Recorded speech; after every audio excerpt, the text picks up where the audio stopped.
No. One word. That's all Clara Bennett had left when her father shoved her forward in the Silver Spur saloon. One word against the roar of drunk men betting on her future, like she was a broodmare at auction. Outside, the Wyoming blizzard howled. Inside, her father's shaking hands pushed a contract across the poker table. 7 years of her life. Payment for his debt.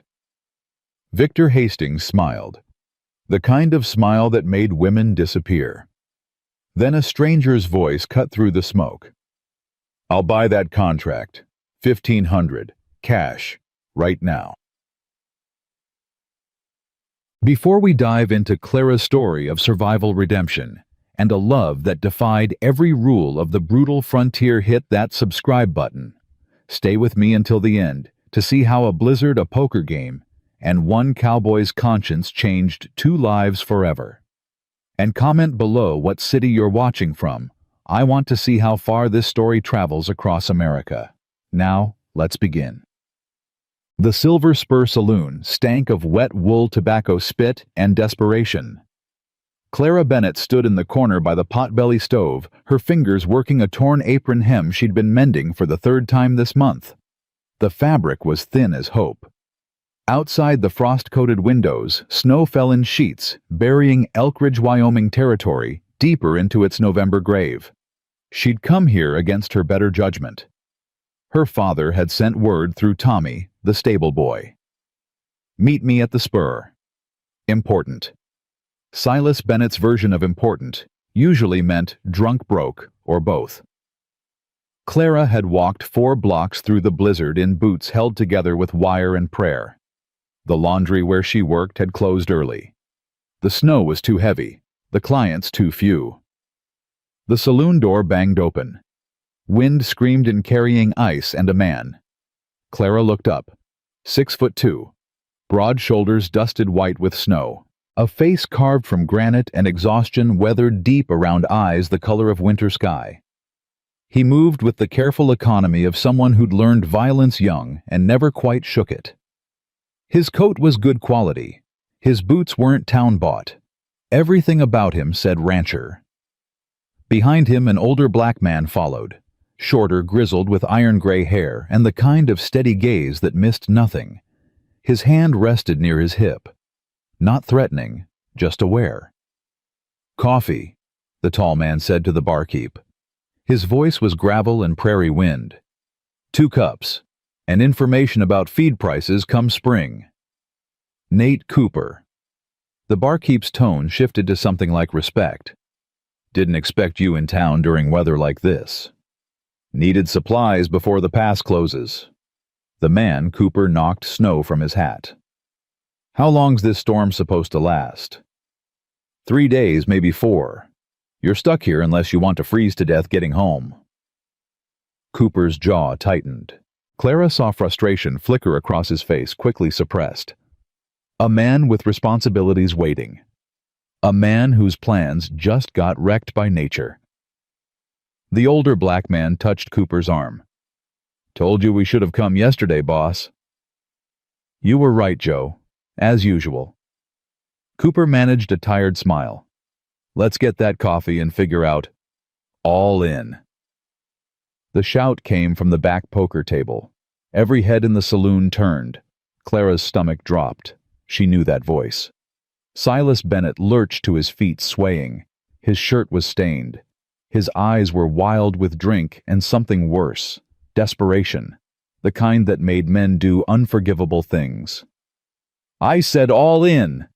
Silas slammed his fist on the table. Cards jumped. Coins scattered. Across from him sat Victor Hastings. Clara had seen Hastings around town. Cattle baron from Texas. Rich as Solomon and twice as cruel. He owned half of Carbon County and wanted the other half. Men called him Sir. Women avoided him. The rumors about his 3 previous wives, all dead before their 30th birthdays, followed him like smoke. Hastings leaned back in his chair, perfectly calm. Silas, you're drunk. You got nothing left to bet. Go home. I got something. Silas's voice cracked. I got a contract. No. Clara's lips formed the word, but no sound came. What kind of contract? Hastings' interest sharpened. Indenture, 7 years, already drawn up legal. Silas fumbled in his coat, pulled out a folded paper. His hands shook so bad he nearly dropped it. Girl's 20 years old, healthy, good worker, worth $1,500 easy. The saloon went quiet. Clara couldn't breathe. The stove's heat pressed against her back, but she'd never been colder. Silas? The barkeep's voice held warning. Don't do this. 7 years. Silas continued louder now, desperate to be heard. She'll work off my debt. Cook clean whatever's needed. All legal. All proper. Hastings picked up the paper. Read it slowly. His smile spread like poison. Well now. He looked directly at Clara for the first time. His gaze crawled over her like insects. That is interesting. Where is this girl? Right there. Silas pointed. Every eye in the saloon found Clara. She wanted to run, wanted to disappear into the storm and never come back. But her legs wouldn't move. Couldn't move. This was happening. Actually happening. Come here, girl, Hastings said, not asking, commanding. Clara's feet stayed planted. Clara, Silas's voice turned pleading. Come here, now. No. The word came out steady, stronger than she felt. I'm not part of your poker game. You're my daughter. You do what I say. I'm a person, not property you can trade for. Silas crossed the distance between them in 3 stumbling steps. His hand cracked across her face. The slap echoed. Clara's head snapped sideways. Copper flooded her mouth. The room spun. You ungrateful, Silas grabbed her arm, fingers digging bruises. I fed you, housed you. 20 years I've dealt with your mouth and your judgment. Time you paid your debt. He dragged her toward the poker table. Clara's boots scraped against floorboards. Men stepped aside. Nobody helped. Nobody even looked directly at her. This was the world. This was how it worked. Women were currency when men needed them to be. Hastings stood, adjusted his silk vest, reached for Clara's chin. Don't touch me. Clara jerked back. Feisty. Hastings's smile widened. I like that. Takes longer to break, but the result's more satisfying. She ain't for breaking, Silas said quickly, nervous now. She's a good worker, obedient.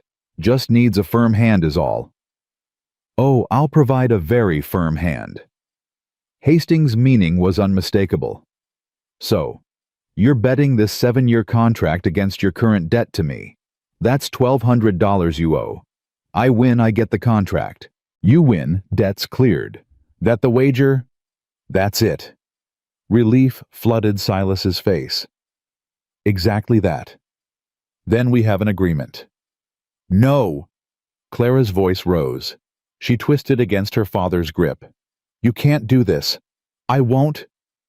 Another slap. Harder this time. Clara tasted blood. Sit. Down. Shut. Up. Silas shoved her into a chair near the wall. This is men's business. Clara's vision blurred with tears she refused to shed. Not here. Not in front of these vultures. The poker game resumed. She watched her father's hands shake as he picked up his cards. Watched Hastings's cold calculation. Watched money and dignity get traded back and forth while snow piled against the windows and the stove burned, and her entire future hung on 5 pieces of painted cardboard. 3 hands later, Silas laid down his cards with a victorious whoop. Full house, kings over 10s, I win. Hastings studied the cards. Then slowly he smiled. He laid his own cards down one by one. 4 queens. The color drained from Silas's face. No, wait, You can leave. Hastings stood. The contract's mine. He looked at Clara. She's mine. That's when the stranger moved. Cooper had been standing near the bar, coffee forgotten in his hand. Clara had felt his eyes on the game on her, but she'd been too focused on survival to pay attention. Now he stepped forward. I'll buy that contract. Every head turned. Hastings' eyes narrowed. Excuse me? The contract. I'll buy it. $1,500. Cash money. Right now. Cooper's voice was calm, absolute. Name your price if $1,500 ain't enough. The contract's not for sale, Hastings said. I want it fair. And I'm offering you profit. $1,500's more than Silas owed. You walk away ahead. I don't need money. Hastings moved closer to Clara. Possessive. I need workers. Good ones are hard to find. You got 24 hands on your ranch already. You don't need her. Maybe I want her anyway. The air in the saloon changed, got heavier. Men shifted away from the growing confrontation. Joe, the older black man, appeared at Cooper's elbow. Boss, he said quietly. You know who this is. Don't care who he is. Victor Hastings. 3 wives dead. No proof, but everybody knows. You buy that contract, you make an enemy. Cooper never took his eyes off Hastings. Some enemies are worth making. Hastings laughed, cold as the blizzard outside. You're Nathan Cooper. Own Copper Creek Ranch. Good operation. Heard you're smart. His gaze raked over Clara. This doesn't look smart. This looks like throwing money away on used goods. Clara flinched. Used goods. Because she'd worked in a saloon laundry. Because she was poor. Because she existed in the wrong place at the wrong time. Last chance, Cooper said. 1,500. No deal. Hastings signaled his men. 2 thick-shouldered ranch hands moved toward Clara. Let's go, girl. We got a long ride back to my place. You'll want to say goodbye to this town. You won't be seeing it again. Clara stood. Her legs shook but held. I won't go with you. You'll go, or I'll drag you. Hastings's voice dropped to something soft and terrible. Your choice. Walk to the wagon or get carried. Either way, you're leaving. One of the ranch hands grabbed Clara's arm. Cooper's hand shot out, caught the man's wrist. Let go of her. You want trouble, Cooper? The ranch hand's other hand dropped to his gun. Because we can provide plenty. The saloon erupted. Men scrambled for cover. Chairs scraped. The barkeep ducked behind his counter. Joe already had his pistol drawn, covering Cooper's back. Clara stood in the center of it all, watching her life splinter into violence over a piece of paper and men's pride. Stop! The sheriff pushed through the door, snow tumbling after him. Marshal Vance Hutchins was 65, weathered as old leather with a badge he'd worn for 30 years. He looked at the drawn guns, the tense bodies, and shook his head. What in hell's going on here? Legal dispute, Marshal, Hastings said smoothly. Reasonable. I won this girl's contract fair in a poker game. Mr. Cooper here's interfering with legal commerce. Hutchins looked at Silas. That true? You bet your daughter's indenture. Silas couldn't meet anyone's eyes. Yes, sir. It's legal. Got the papers and everything. Show me. Hastings handed over the contract. The marshal read it slowly. His face hardened. This is legal, he said finally. Witnessed. Notarized. He looked at Clara. You sign this? No. Clara's voice shook with fury. I didn't even know it existed until tonight. Doesn't matter. Your father's your legal guardian till you're 21. He can sign on your behalf. Hutchins' expression said he hated every word. Contract's binding. Marshal, Cooper said, I'm offering to buy it. Hastings won't sell. That's his right. Can't force a man to sell his property. She ain't property, Joe growled. By law, this contract makes her indentured. That's close enough. Hutchins holstered his gun. Hastings, you won the contract. It's yours. Cooper, stand down. This ain't your fight. You're really going to let him take her? Cooper's voice was quiet. Dangerous. You know what he is. What he does. I know rumors. I don't know facts. The marshal wouldn't meet Cooper's eyes.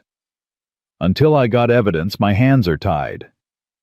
Your hands are tied by his money, Joe said flatly. Hutchins's jaw tightened, but he didn't deny it. Clara watched hope die in the marshal's face, in Cooper's rigid stance, in the way men looked away rather than witness what came next. This was the world. Hastings smiled. "Come along, Clara. We're wasting time." His man reached for her again. Clara moved without thinking, grabbed a whiskey bottle from the nearest table, smashed it against the man's head. Glass exploded. The man went down blood streaming. "I said don't touch me!" The saloon went silent.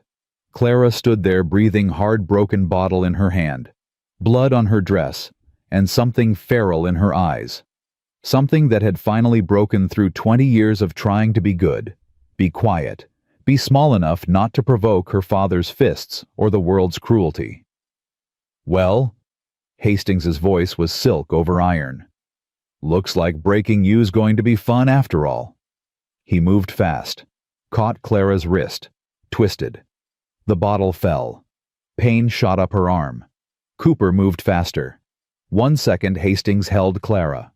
The next, he was on the floor, blood pouring from his nose, and Cooper stood over him with murder in his winter sky eyes. "You don't touch her," Cooper said. Each word distinct. Final. Ever. Hastings's men drew their guns. Joe already had his aimed. "First man shoots, I drop him. Second man Cooper drops. Third man probably gets us, but that's still 2 of you dead. Your choice." Mexican standoff. Nobody moved. Nobody breathed. The marshal stepped between them. "Enough. Cooper, you just assaulted a man. I should arrest you." "Then arrest me, but you're not giving her to him." "I don't got a choice." "Everyone's got a choice, Marshal. Question is whether you're brave enough to make the right one." Hutchins looked at Clara, really looked at her, saw the bruises blooming on her face, the blood on her lip, the terror and defiance wearing in her eyes. Something in him shifted. "Hastings," the marshal said slowly. "Cooper's offering 1,500. That's good money. More than the debt was worth. Maybe you should take it. Maybe you should do your job." Hastings snarled, pushing to his feet. His nose was already swelling. "The law says the contract's mine. Enforce the law, or I'll have your badge." "You probably will anyway." Hutchins looked tired, ancient. "But at least I'll sleep tonight." He turned to Cooper. "You got 1,500 on you." "I got a banknote. Good as cash." "Then write a bill of sale. Transfer the contract. Make it legal so this bastard can't come back later claiming theft." "Marshal, you can't," Hastings started. "I can, and I am. You won the contract fair. Now you're selling it fair. Any objection?" The unspoken threat hung heavy. Hastings could push this, could have the marshal fired, could bring lawyers and money and power to bear. But right now, in this moment, he was outgunned and bleeding in front of witnesses. "Fine." Hastings spat blood. 1,500. "But Cooper—" He stepped close, voice dropping so only Cooper and Clara could hear. "You just made the biggest mistake of your life. I don't forget. I don't forgive. And I always collect what's mine. Always."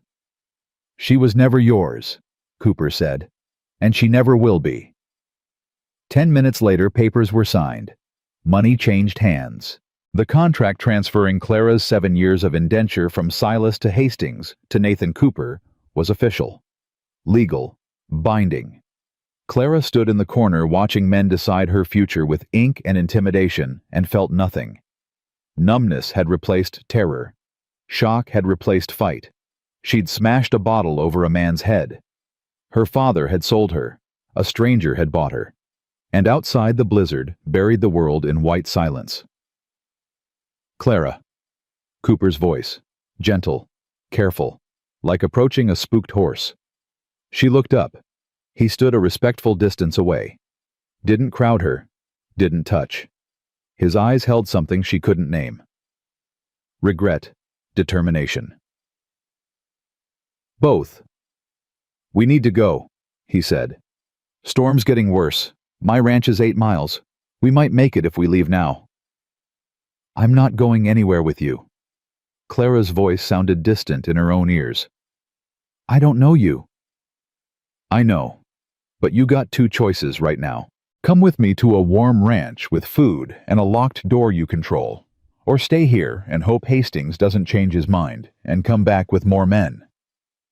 Clara looked at the saloon, at her father hunched over the bar, drinking away his guilt with money Hastings had paid him, blood money, at the marshal who'd done what he could but not enough, at the men who'd watched her get traded and said nothing.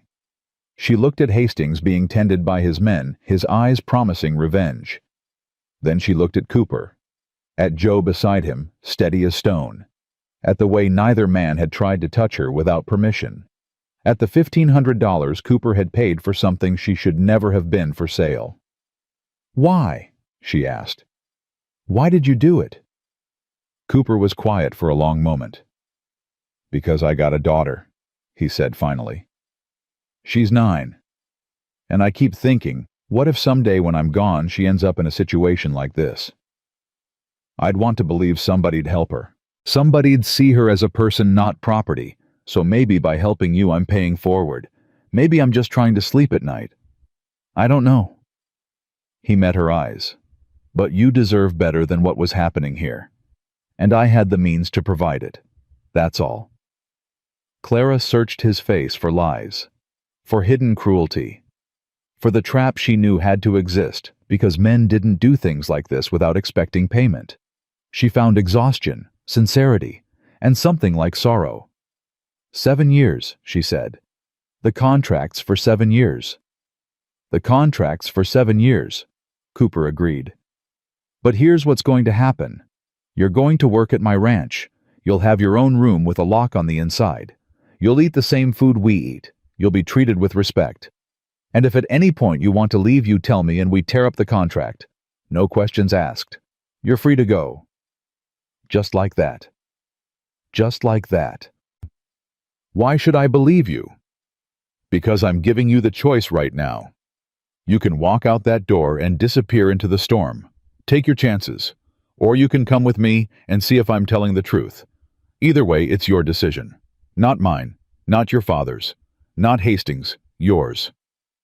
Clara looked at the door, at the swirling white beyond, at the unknown that waited in the dark. Then she looked at Cooper's outstretched hand. After 20 years of having no choices, of being told what to do and where to go and who to be, someone was offering her a decision. Maybe it was a trap. Maybe it was a lie. But maybe, just maybe, it was a chance. Clara took his hand. All right, she whispered. I'll come with you. Cooper's hand was warm, calloused, steady.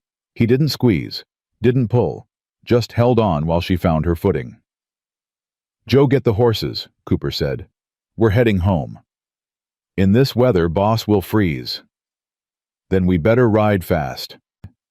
They bundled Clara in spare coats, wrapped her hands in wool, put her on a horse between them where the wind couldn't reach, and they rode out into the blizzard, leaving the saloon and Silas and Hastings behind. Clara looked back once. Her father never raised his head from his drink. The last she saw of Elkridge was snow covering everything in merciful white erasing tracks, burying sins, making the world clean. But Clara knew the truth. Sin didn't wash away that easy. And Victor Hastings wasn't the type of man who forgot. 8 miles through hell. That's what the ride was. Wind screaming, snow blinding, cold that turned breath to ice and made fingers go numb inside gloves. Clara had never been so cold in her life. Not in the laundry with its frozen water buckets. Not in the shack she shared with Silas when the wood ran out. Not ever. Cooper rode ahead, breaking trail, Joe behind, watching their backs, and Clara in the middle, clinging to the saddle horn, trying not to fall, as her horse plunged through drifts that came up to its chest. She couldn't feel her feet, couldn't feel her face. The world narrowed to the next breath, the next moment, the next step the horse took through the endless white. Just when she thought she couldn't hold on anymore, Cooper's voice cut through the wind. There ahead. Buildings emerged from the snow, barn, stables, bunkhouse, and a two-story ranch house with warm light glowing in the windows. Home, Cooper's home. And for the next 7 years, or until she ran Clara's home too. They stumbled into the barn. The sudden absence of wind felt like a blessing. Clara slid off her horse and her legs collapsed. She hit the straw-covered floor hard. "I got her." Joe scooped her up like she weighed nothing. "Boss, tend the horses. I'll get her inside to warmth." "Wait," Clara found her voice. "I can walk. Not on them frozen feet you can't." "Don't fight me on this, miss. You're half froze and we ain't got time for pride." He carried her across the yard through snow that came to his knees. Kicked open the ranch house door. Heat hit Clara like a wall. A large kitchen, cast iron stove burning hot, lanterns lit, warm wood and the smell of something baking. Everything was clean, orderly, lived in but cared for. A girl appeared in the doorway, 9 years old, dark curls in braids, wearing a nightgown and wool socks. Eyes the exact same winter sky blue as Cooper's. She took one look at Clara, frozen bleeding being carried by Joe, and her face went white. "Joe, what happened? Who's that?" "Ruby, get blankets, quick now, and heat water for tea." Joe set Clara in a chair near the stove, started unlacing her frozen boots. "Where's your pa?" "Tending horses." Ruby hadn't moved. Stared at Clara with something between fear and fascination. "Is she dead?" "Not yet, but she will be if we don't warm her up." "Go on, girl. Blankets?" Ruby ran. Joe got Clara's boots off, her stockings. Her feet were white, bloodless. He cursed under his breath. "This ain't good. Miss Clara, can you hear me?" Clara nodded. Couldn't speak. Her jaw was locked with shivering. "Your feet got frostbite. Not bad yet, but getting there. We need to warm you slow. Too fast and the pain'll be worse. You understand?" Another nod. Ruby came back with an armload of quilts. Joe wrapped Clara like she was precious cargo. Tucked the blankets around her shaking body. Put a cup of hot tea in her hands. Her fingers were too stiff to hold it, so he held it for her, tilting it to her lips. The tea burned going down. Clara didn't care. Warmth. Blessed warmth. "Pa's coming," Ruby announced, still keeping her distance. "And he ain't happy. Says we're snowed in for 3 days at least." She looked at Clara suspiciously. "Who are you? Why'd my pa bring you here?" "Ruby." Joe's voice held warning. "Mind your manners." "But—" The door opened. Cooper came in covered in snow, leading it in his hair and beard. He looked at Clara by the stove, at Joe's worried face, at Ruby's confusion. "She all right?" "Will be. Feet are borderline frostbite. Need to watch for infection." Joe stood. "Boss, what were you thinking riding in that storm? You both could have died." "Didn't have a choice." "There's always a choice." "Not this time." Cooper pulled off his coat, hung it on a peg, moved to the stove to warm his hands. He didn't look at Clara directly, gave her space. "Ruby, this is Clara Bennett. She's going to be staying with us for a while. Clara, this is my daughter Ruby. And you already met Joe. He's my foreman and the man who actually runs this place." "I just keep you from doing stupid things," Joe said. "Don't always succeed apparently." Ruby stepped closer, cautious. "Pa, why she got blood on her face?" "Because some men are bastards." Cooper's voice was flat. "And because the world ain't fair. Now get her some clean clothes. One of Sarah's old dresses should fit." Ruby's face closed down. "Mama's clothes?" "Yes." "You're giving a stranger Mama's clothes?" "Ruby." "No." The girl's voice rose. "You can't. Those are Mama's. You said we'd keep them. You promised. And we will keep them. But Clara needs something clean to wear, and your mama would want her clothes being used, not sitting in a trunk gathering dust." "You don't know what Mama would want. Mama's dead." Ruby's eyes filled with tears. "And you brought some woman home, and now she's going to wear Mama's dress and sleep in Mama's house and—" That's enough. Cooper's voice turned stern. I know you're scared. I know this is sudden. But Clara needs help, and we're going to provide it. That's what we do in this family. We help people. Your mama taught me that. She'd be ashamed hearing you talk like this. Ruby's face crumpled. She turned and ran up the stairs. A door slammed. Silence filled the kitchen. She'll come around, Joe said quietly. Girl's been through a lot. Lost her mama.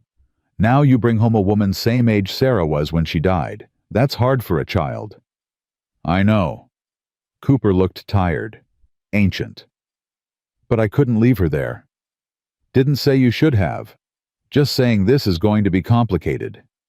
Everything's complicated. Cooper finally looked at Clara. You doing okay? Clara found her voice. It came out rough. Why did you tell her 7 years? I thought you said I could leave any time.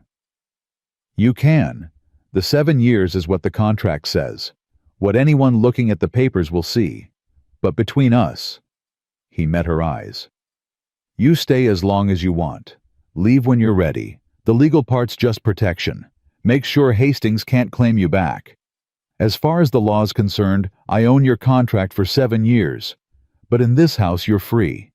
You just can't tell anyone that. Not yet. Not till we figure out what Hastings is planning. He's planning revenge, Clara said. He told you that. I know. Then why did you do it? Why risk your ranch, your daughter, everything for a stranger? Cooper was quiet for a long time. The stove crackled. Wind howled outside. Ruby's crying drifted down from upstairs, muffled and broken. My wife died 5 years ago, Cooper said finally. Childbirth, second baby. We lost them both. His voice went rough. For a long time after I was angry. At God. At the world. At myself for not being able to save them. I got hard. Mean. Forgot how to be decent. He looked at his hands. Then one day, Ruby asked me what Mama would think of the man I'd become. And I didn't have an answer. Because Sarah would have been ashamed. He raised his eyes to Clara's. So I'm trying. Trying to be the kind of man she married. The kind of father Ruby deserves. The kind of person who sees wrong and does something about it instead of looking away. He paused. Tonight in that saloon I had a choice. Look away and stay safe. Or step up and risk everything.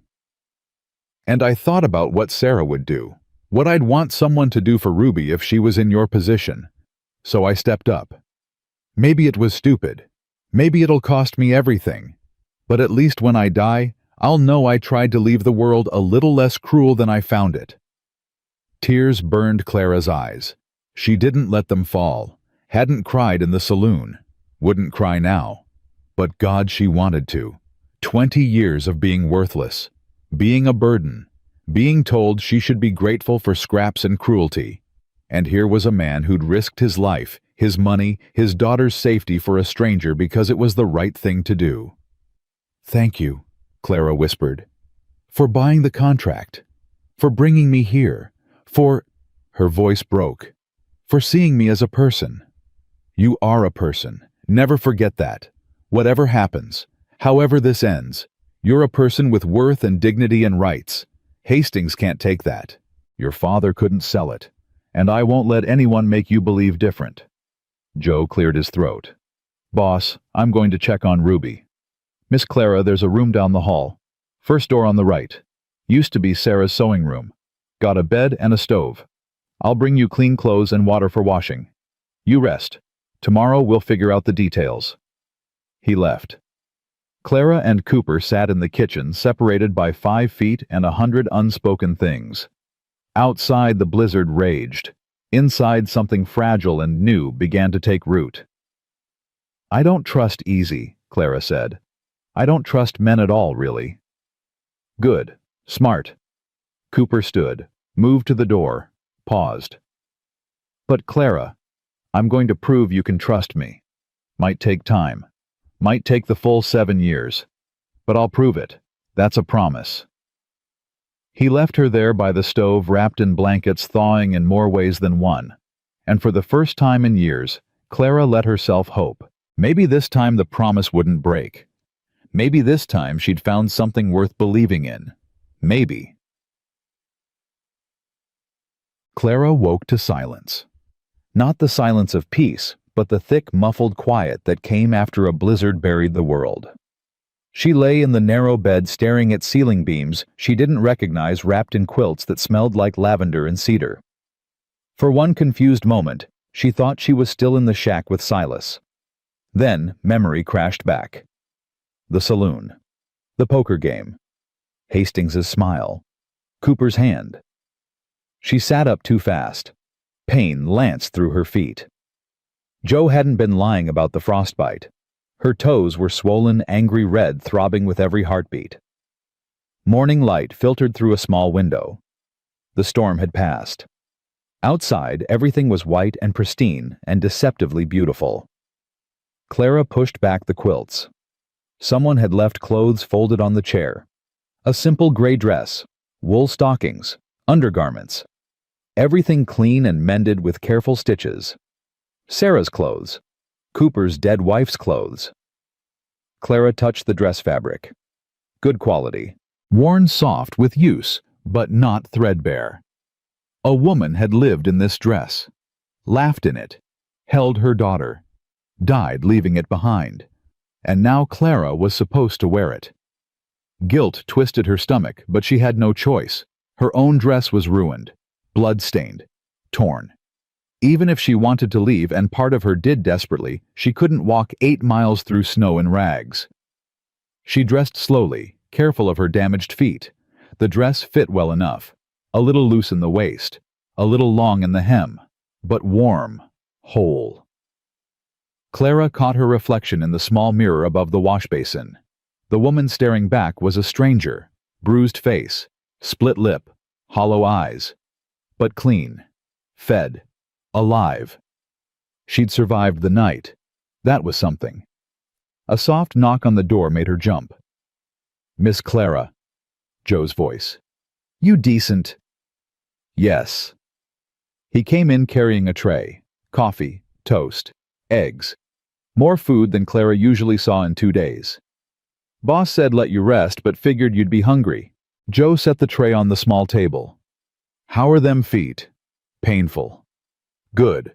Pain means they're healing. No pain means frostbite 1, and we'd be talking about losing toes." He pulled a tin from his pocket. "This is salve. Comfrey and yarrow. Put it on twice daily. Keep them feet wrapped and warm. Don't try walking too much for a few days." Clara took the tin. "Thank you." "Don't thank me yet. You ain't seen what's waiting in that kitchen." Joe's expression turned wry. "Ruby's in a state, been crying all night, won't eat, won't talk to her pa, just sits there staring at your door like you're the devil come to steal her life." "Maybe I should leave." "And go where storm dropped 3 feet, nearest town's 8 miles. You wouldn't make it a quarter mile in your condition." Joe's voice gentled. "Look, I know this is hard. You didn't ask for any of it, but you're here now. And that little girl out there, she's hurting. Lost her mama young. Got only her pa and me. Now suddenly there's a woman in the house wearing her mama's dress. That's terrifying for a child. I didn't want to wear it. I know, but Ruby don't see that. She just sees replacement." Joe moved toward the door. "Give her time. She's a good kid underneath the scared. Just needs to learn you ain't here to erase her mama's memory." He left. Clara sat with her breakfast appetite gone. She'd survived her father's fists, survived near slavery in the laundry, survived a blizzard. But she didn't know if she could survive a 9-year-old's grief. Still hiding wouldn't help. She ate mechanically, drank the coffee. Then, leaning on the wall for support, she made her way to the kitchen. Ruby sat at the table still in her nightgown, hair unbrushed, face swollen from crying. She looked up when Clara entered, and her expression hardened into something too old for 9 years. "You're wearing Mama's dress." Clara stopped. "Your father said—" "I know what Pa said. Don't make it right." "Ruby." Cooper stood at the stove cooking something that smelled like bacon and onions. "We talked about this." No, you talked. I listened. Difference. Ruby's eyes never left Clara. How long you staying? I don't know. Pa says 7 years. That's what the contract says. So you're stuck here. With us. In Mama's house. Wearing Mama's clothes. For 7 years. The accusation hung heavy. Clara wanted to explain. Wanted to say she'd leave tomorrow if she could. Wanted to apologize for existing. But she'd spent 20 years apologizing for existing. She was done. Yes, Clara said. I'm stuck here.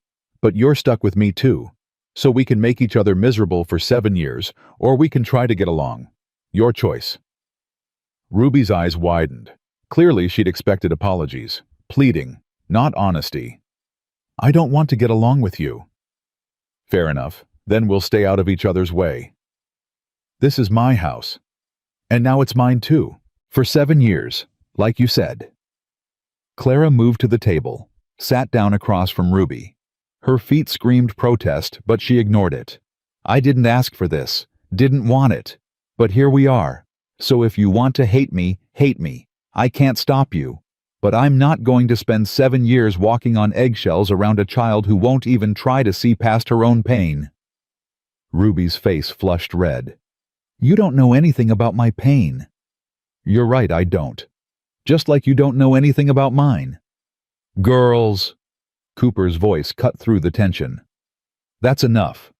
She started it, Ruby said. And I'm ending it. Cooper brought plates to the table, set them down with more force than necessary. Ruby Clara's been through hell. Show some compassion. Clara Ruby's 9 and she lost her mama. Cut her some slack. He sat down heavily. Now we're going to eat breakfast like civilized people. And after we're going to discuss how this household's going to work. Clear? Neither woman spoke. I said clear? Yes, sir, Clara murmured. Fine, Ruby muttered. They ate in brittle silence. The food was good. Simple, but well made. Clara tried not to notice how Ruby wouldn't pass her the salt without Joe's prompting. Tried not to feel the weight of Cooper's concerned glances. After breakfast, Joe took Ruby to tend the horses. Cooper poured more coffee and sat back down. I'm sorry about Ruby.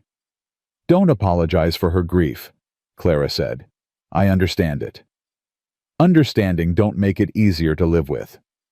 Cooper wrapped his hands around his cup. She's scared. Change terrifies her.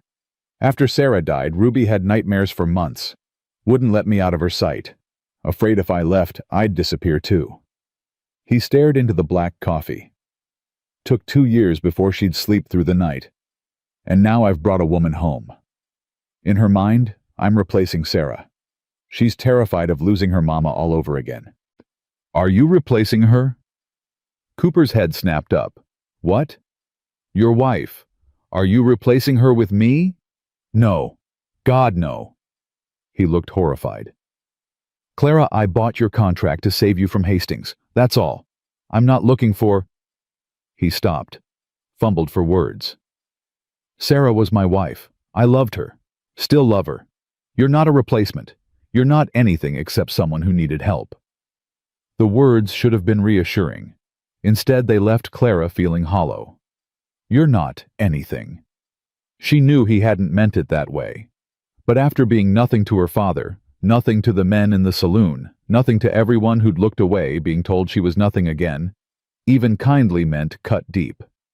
Right, Clara said. Well, since I'm nothing, where do you want me to work? What are my duties? Cooper winced. That came out wrong. Did it? Yes, you're not nothing. You're... He stopped, started again. You're a person, someone under my protection, and your duties are whatever you're comfortable with. Joe usually handles cooking and cleaning, but if you want to help, he'd probably appreciate it. There's mending gardening come spring, tending chickens, normal ranch work, nothing you can't handle. And if I don't want to handle any of it? Cooper's eyes narrowed. Testing me? Yes. Why? Because every man who's ever been kind has wanted something. So what do you want Mr. Cooper really want? The question stretched between them. Outside, Ruby's laughter drifted through the window, a child's sound untainted by the complexity poisoning the kitchen. "I want peace," Cooper said finally. "I want my daughter to stop having nightmares. I want to run this ranch without worrying about Hastings burning it down. I want to believe the world can still have some good in it, despite all the evidence to the contrary." He met Clara's eyes. "And I want you to feel safe. That's what I want. No hidden price. No expectations beyond basic decency, just safety." Clara searched his face for lies, found only exhaustion and sincerity. "I'll help Joe with cooking," she said, "and mending. When my feet heal, I'll take on more. But I'm not good with children. Your daughter hates me. I can't fix that." "You don't have to fix it. Just exist. Give her time to learn you're not a threat. And if she never learns, then we deal with it." Cooper stood. "You need anything." "More salve. Different clothes." "I need to not be here, but since that's not possible..." Clara shook her head. "No, I don't need anything." "Clara." She looked up. "It's going to get better. I know it don't feel like it now, but it will." "You can't promise that." "Watch me." He left. Clara sat alone in the kitchen, surrounded by someone else's life, wearing someone else's clothes, trapped in a situation she couldn't escape. Outside, the snow gleamed white and pure. Inside, everything was complicated. The days blurred together. Clara's feet healed slowly. Joe's salve helped, but time was the real medicine. She spent the first week hobbling between her room and the kitchen, helping where she could. Chopping vegetables, stirring pots, folding clean laundry, small tasks that made her feel less useless. Ruby avoided her religiously. The girl would enter a room, see Clara, and immediately leave. If forced to be in the same space, she'd sit as far away as possible, radiating hostility like heat from a stove. Cooper worked from dawn to dark. Ranch business didn't stop for snow. Animals needed feeding. Fences needed checking. Ice needed breaking in water troughs. He'd come in for meals exhausted, try to mediate between Clara and Ruby, fail, and retreat to his study to manage accounts. Joe held everything together. He cooked, cleaned, refereed arguments, and somehow made them all function as something resembling a household. But tension simmered beneath every interaction. 10 days after the blizzard, Clara was in the kitchen darning socks when Ruby burst through the door. "Where's Pa?" Clara didn't look up. "Checking the north pasture." "When's he coming back?" "Didn't say." Ruby stood there vibrating with some suppressed emotion. "Finally, I need help." Clara's hand stilled on the darning needle. "With what?" "One of the barn cats got in the grain room. Now she won't come out, and Joe says if we don't get her, she'll eat till she's sick." Ruby's voice was tight. "I can't reach her. Joe's bad knee won't let him crawl under the shelves, and Pa's gone. So you came to me." "Ain't got no choice." Clara set down the sock, stood. Her feet still ached, but she could walk now without limping. "Show me." They crossed the yard in frigid silence. The barn was warmer than outside, but still cold enough to see breath. Ruby led Clara to the grain room, pointed under a low shelf. Sure enough, a calico cat crouched in the shadows, belly distended from gorging on oats. Her eyes glowed green in the dim light. She hissed when Ruby approached. "Can you get her?" Ruby asked. Clara knelt, ignored the protest from her healing feet. "Here, kitty. Come on now." The cat hissed again. "She don't like strangers," Ruby said. "Then you get her." "I told you I can't reach." "Try harder." Ruby's face flushed. "If I could get her myself, I wouldn't have asked you." "Then I guess we're stuck." Clara sat back on her heels. "Unless you want to ask nicely." "I did ask." "No. You told me you had no choice.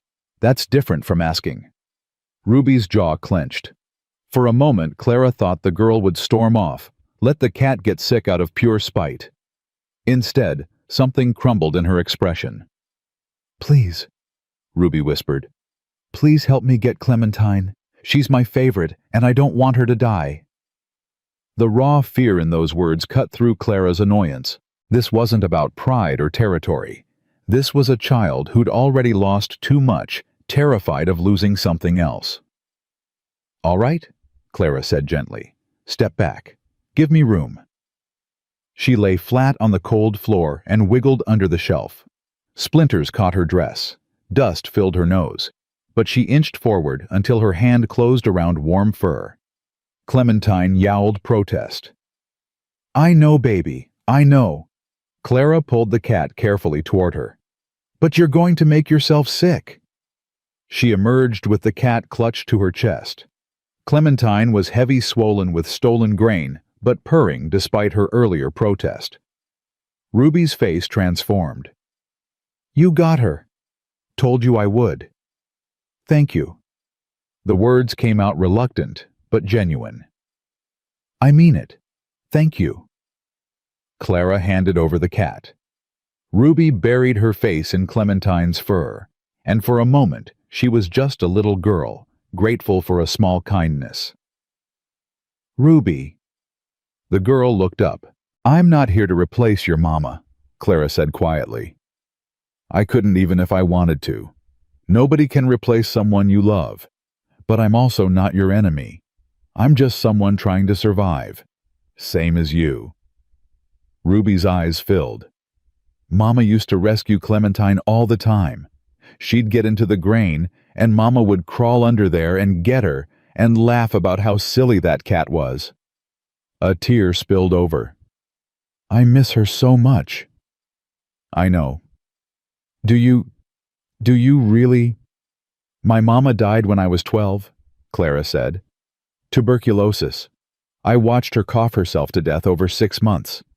And after my father became someone I didn't recognize. Someone cruel. So yes, I know what it's like to lose the person who made you feel safe." Ruby wiped her eyes on Clementine's fur. "Did you ever stop missing her?" "No, but the missing gets different. Less sharp. More like an ache you learn to carry." "I don't want to carry it. I want her back." "I know, honey, but that's not how it works." They stood in the cold barn, two females bound by loss, separated by age and circumstance, but understanding each other for the first time. "I'm sorry I've been mean," Ruby said finally. "I'm sorry I'm here making everything harder." "You ain't." Ruby stopped, struggled with honesty. "Okay, maybe you are, but it ain't your fault. Pa explained what happened. About the poker game and Hastings and everything. That was terrible. I'm sorry that happened to you." "Thank you. But it don't mean I'm ready to be friends." "I know. Maybe someday, though." "Maybe." Ruby nodded, carried Clementine toward the door. Paused, looked back. "That dress looks nice on you. Mama would have liked that. She never wanted her things sitting in a trunk. Said they were meant to be used." Ruby's voice dropped. "So it's okay. You wearing it. Mama would say it's okay." Then she was gone, leaving Clara alone in the dim barn with tears burning her eyes. It wasn't forgiveness, wasn't friendship, but it was a start. That night at dinner, Ruby passed Clara the potatoes without being asked. Cooper noticed. His eyes met Clara's across the table. Something warm flickered there. Approval, maybe. Or relief. Joe just smiled into his coffee. Small progress, but in a house full of grief and strangers learning to coexist, small progress felt like victory. 2 weeks became 3. 3 became 4. The snow began to melt. The ranch emerged from winter's grip slowly, reluctantly. Clara settled into routine. Morning cooking with Joe, afternoon mending.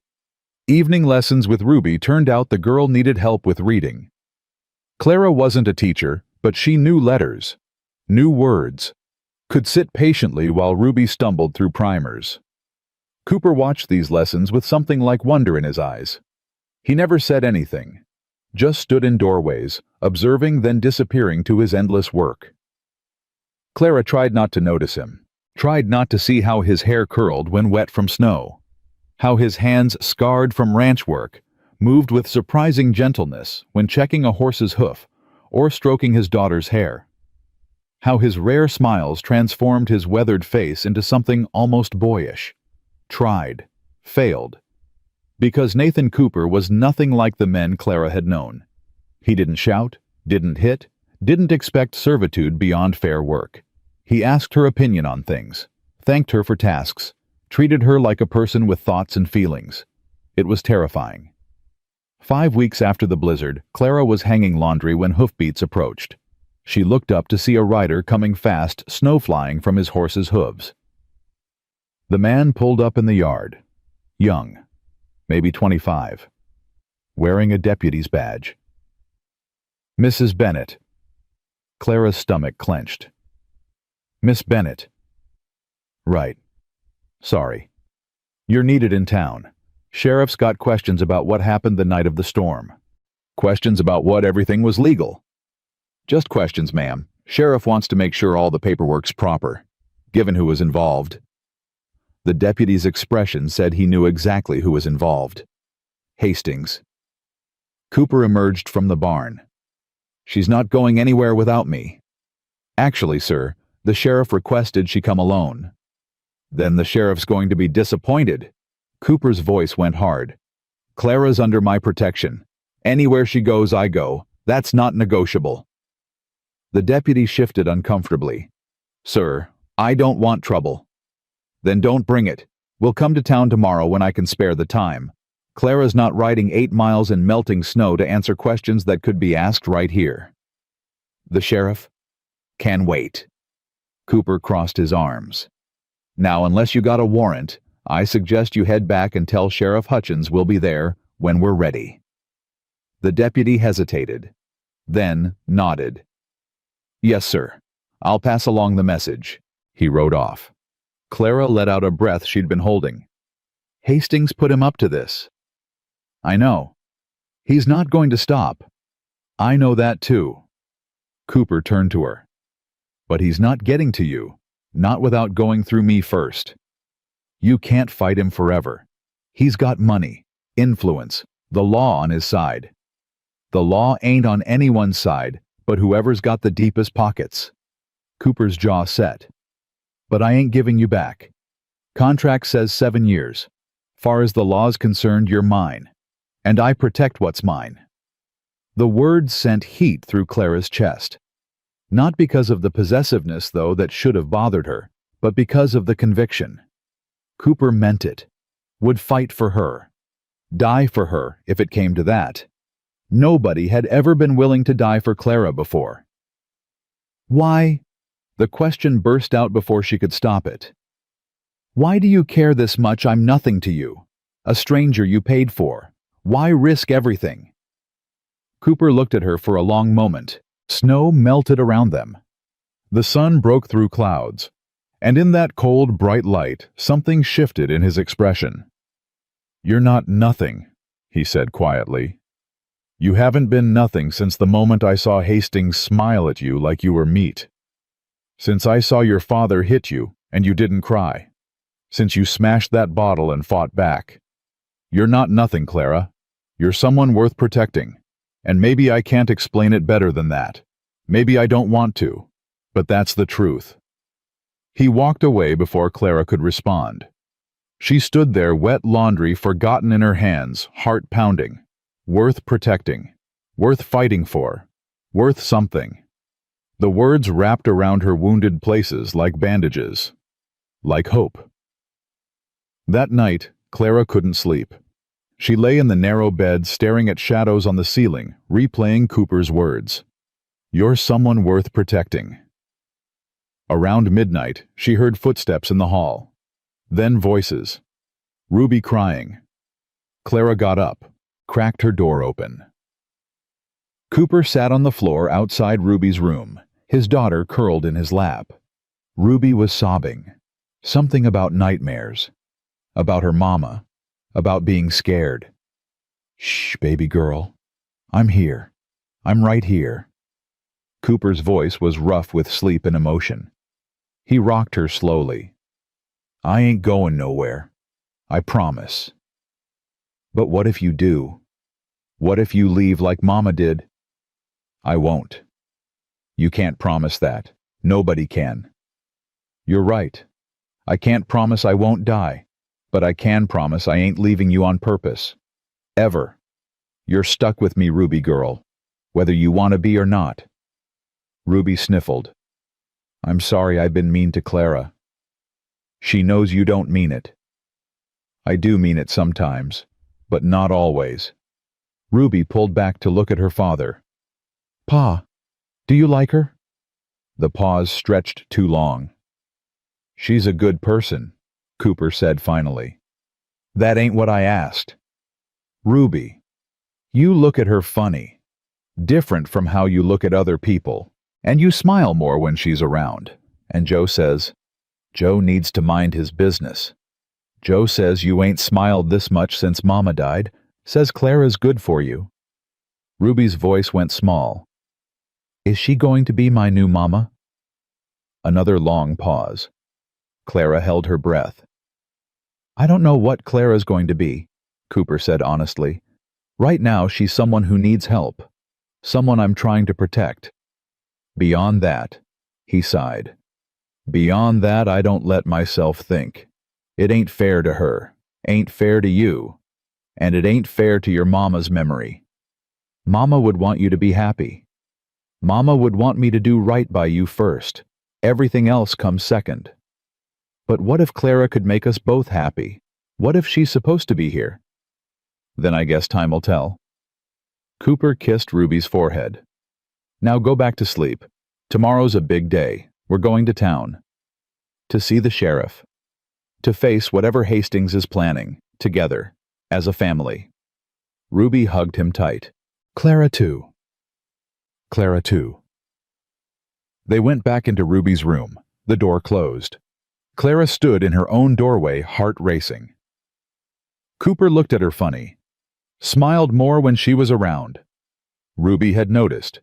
Joe had noticed. Clara had noticed too. Had felt the weight of his gaze when he thought she wasn't looking. Had caught herself watching him work, admiring the strength in his shoulders, the gentleness in his hands. But she couldn't afford to notice. Couldn't afford to feel anything beyond gratitude.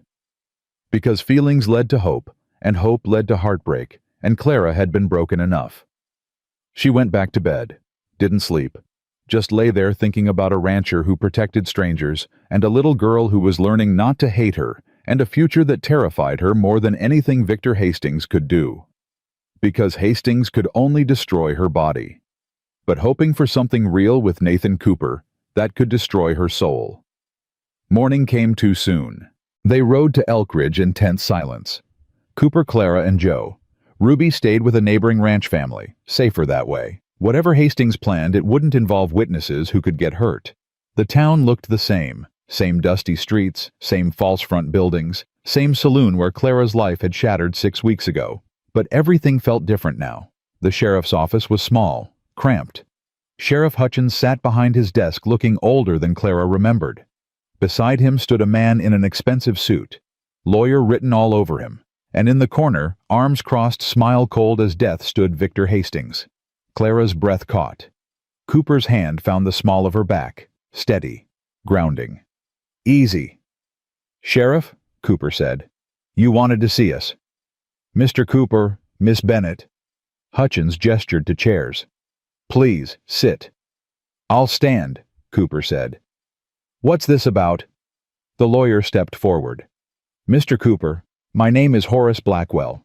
I represent Mr. Hastings in this matter. We have concerns about the contract transfer that occurred 6 weeks ago. Concerns about what? Everything was legal. You were there, Sheriff. You witnessed it. I did. Hutchins looked uncomfortable. But Mr. Hastings is claiming the transfer was made under duress, that you threatened him, forced him to sell when he didn't want to. That's a lie, Clara said. Is it? Hastings spoke for the first time. His nose had healed crooked from where Cooper broke it. It gave him a lopsided, cruel appearance. You assaulted me, Cooper, in front of witnesses, then forced me to sell a legal contract I'd won fairly. I offered to buy. You agreed. That's commerce, not duress. You broke my nose. After you grabbed Clara against her will. That's assault. I was defending her. She wasn't yours to defend. Not then. The contract was mine. The words hung ugly in the air. Blackwell cleared his throat. Gentlemen, let's keep this civil. Mr.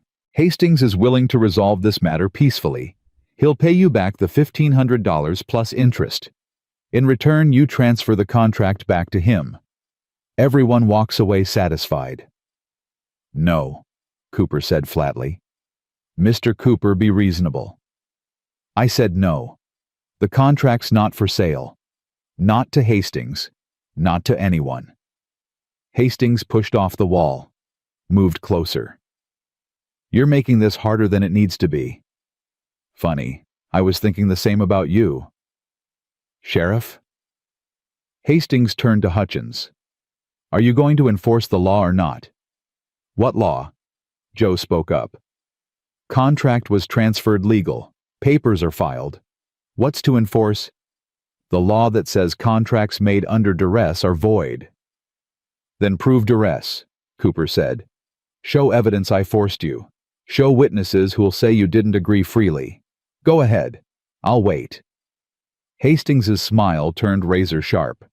You're right. I can't prove duress. But I can make your life hell in other ways. I can file complaints with the territorial court. Tie you up in legal fees you can't afford. Spread rumors about why you really bought that contract. Make people think you're keeping a woman for purposes beyond work. His gaze slid to Clara. Small towns love that kind of gossip. Destroys reputations fast. Is that a threat? Cooper's voice went deadly quiet. It's a fact. I'm offering you an out. Take the money. Give me the girl. Walk away. Her name is Clara, and she's not a girl. She's a woman, a person. And for the last damn time, she's not for sale. Everything's for sale, Cooper. You just haven't heard the right price. There is no right price. Hastings studied him. Then understanding dawned in his eyes. His smile widened. Oh, I see. You've developed feelings for her, haven't you? That's what this is really about. This is about property rights and legal contracts, Cooper said. But his jaw tightened. No, this is about a lonely widower getting attached to a pretty face he rescued. Hastings laughed. Does she know? Does she know you didn't buy her out of charity, but because you wanted her for yourself? That's not true, Clara said, but doubt crept in. Was it, isn't it? Think about it, Clara. Rich rancher, beautiful young woman, convenient contract that binds her to him for 7 years. Tell me that's not exactly the situation I was offering, just dressed up in noble intentions. The difference, Cooper said, each word bitten off, is that I'm giving her a choice. Every day. Stay or go. Her decision. You would have locked her up and thrown away the key. So you say. But she's still trapped, isn't she? Still dependent on your goodwill. Still wearing your dead wife's clothes and living in your house and owing you everything? How is that freedom? Clara felt the room tilt. Because Hastings was right. She was trapped. Maybe in a prettier cage than what he would have provided, but still trapped. And now Cooper's motivations were suspect, and her carefully constructed trust was crumbling, and she couldn't breathe. Clara. Cooper reached for her. She flinched away. Don't. Hurt flashed across his face. It's not like he's saying. I swear to God it's not. How would I know? How would I know what's true, when everyone lies? Her voice rose. You said I was free. Said I could leave any time. But could I really? Where would I go? What would I do? I've got no money, no family, nowhere to run. So maybe Hastings is right. Maybe you just traded one cage for another and dressed it up pretty so I wouldn't notice. Clara, please. Don't. She backed toward the door. Just don't. She ran. Out of the office. Into the street. Down an alley where no one could see her fall apart. She sank against a wall, shaking. Not crying. Past tears. Just shaking with the realization that she'd been a fool. Had let herself hope. Had almost let herself trust. But men didn't save women out of goodness. They saved them because they wanted something. Always. Footsteps approached. Clara looked up, expecting Cooper. Instead, Victor Hastings stood there. Alone.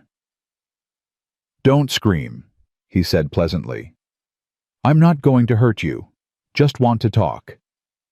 Clara's hand found a loose board against the wall, gripped it like a weapon. "Get away from me." "I'm offering you freedom, Clara. Real freedom. Come with me now. I'll tear up the indenture contract. You walk away with money in your pocket. No obligations. No 7 years of servitude. Just your life back." "I don't believe you." "Smart girl. You shouldn't." Hastings crouched down to her level. "Here's the truth. I don't want you. I wanted to win. Wanted to prove I always get what I'm owed. But you've become more trouble than you're worth." He pulled an envelope from his coat. $500. And a signed release from the contract. "Take it. Disappear. Start over somewhere Cooper won't find you." Clara stared at the envelope. At freedom. At escape. "Why?" "Because Cooper's in love with you. Probably doesn't even know it yet, but he is. And watching him lose you will hurt more than killing him. This is revenge, Clara. Slow and perfect. I take what he cares about, and I don't even have to pull a trigger." "You're evil." "I'm practical." Hastings held out the envelope. "Take it, or don't. Stay with Cooper and spend 7 years wondering if he bought you because he's noble or because he wanted a replacement for his dead wife. Wonder every day if you're free or just a well-treated slave. That's its own kind of hell." Clara looked at the envelope, at her escape, at the chance to be truly free. Then she thought about Ruby's tentative smiles, Joe's gruff kindness, the way Cooper looked at her like she mattered, the way she'd started looking back. "No," she said. Hastings's smile faded. "What?" "I said no.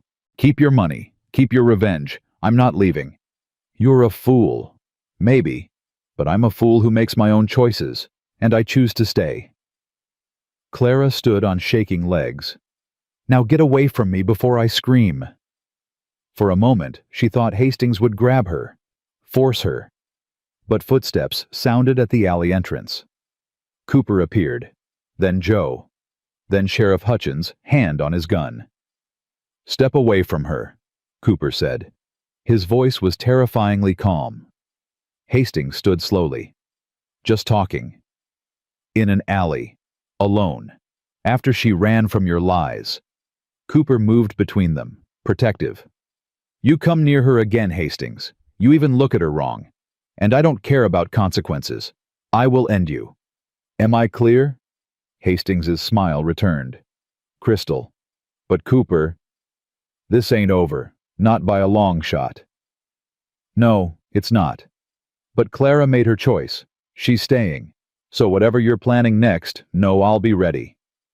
Hastings tipped his hat, walked past them, paused at the alley entrance. 7 years is a long time, Miss Bennett. Lot can happen. Accidents, fires. A ranch is a dangerous place. He looked at Cooper. "Especially for people you care about." Then he was gone. The threat hung in the air like smoke. Sheriff Hutchins shook his head. "Can't arrest him for talking, but I'll keep an eye on him. You folks watch yourselves." He left too. Clara stood there, still gripping the board, staring at where Hastings had been. "Clara," Cooper's voice was soft, careful. "I need you to listen to me. I don't want to hear excuses. It's not an excuse, it's the truth." He moved into her line of sight. Didn't touch, just stood there, hands loose at his sides. "I didn't buy your contract because I wanted you for myself. I bought it because it was the right thing to do. That's God's honest truth." Hastings said, "Hastings is a liar who'd say anything to hurt us both." Cooper's jaw tightened. But he wasn't completely wrong. About one thing. Clara's heart stuttered. "What?" "I have developed feelings for you. Didn't mean to, Didn't want to. But somewhere between that first night and now, you stopped being a stranger I was protecting and became—" He stopped, struggled for words. "Someone I care about. Someone I look forward to seeing. Someone who makes this house feel like a home again. Cooper. But that don't change nothing about your freedom. You want to leave, you can. Right now. Today. I'll give you money for travel. A horse. Whatever you need. The contract means nothing if you don't want to be here." Clara's throat tightened. "You mean that?" "Every word. Even though Hastings would win, even though he'd take it as proof you can't protect me. Even though—" Cooper's eyes held hers. "Your freedom's more important than my pride. Always will be." Clara looked at this man, this impossible, complicated, honest man who'd bought her freedom and was now offering to let it go.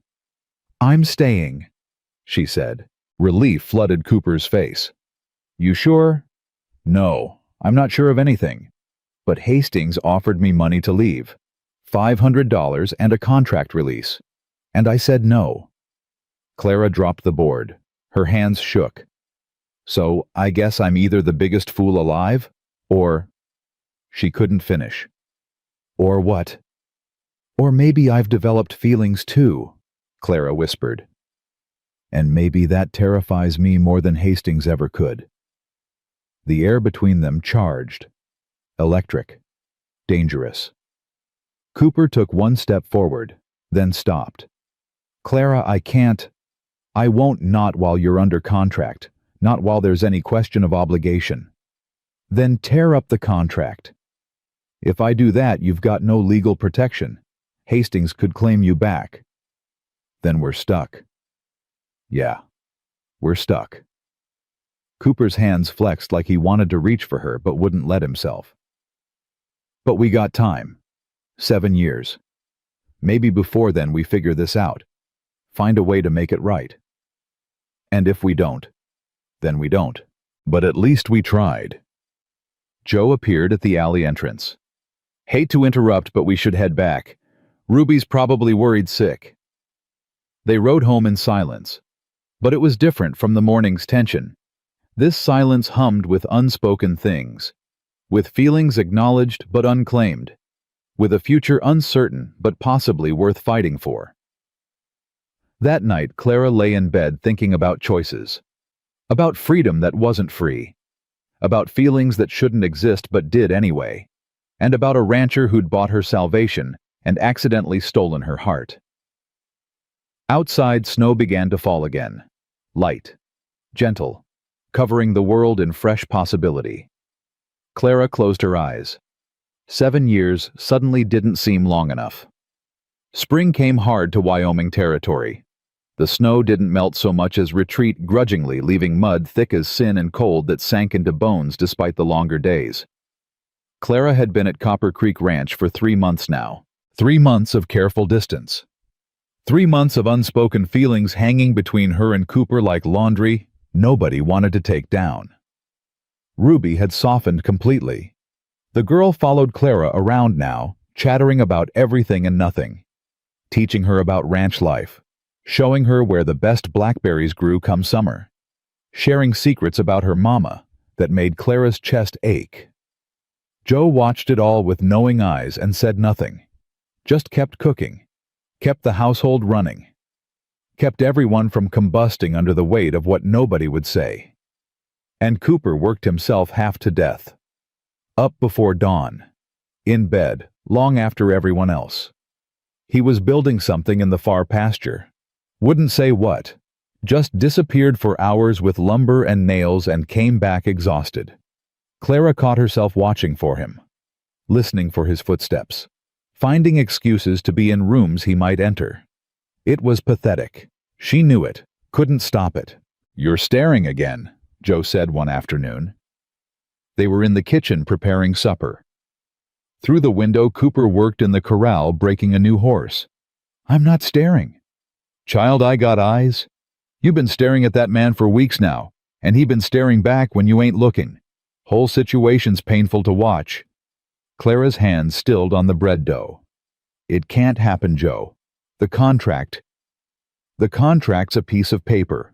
What's between you two that's real? And ignoring real don't make it go away.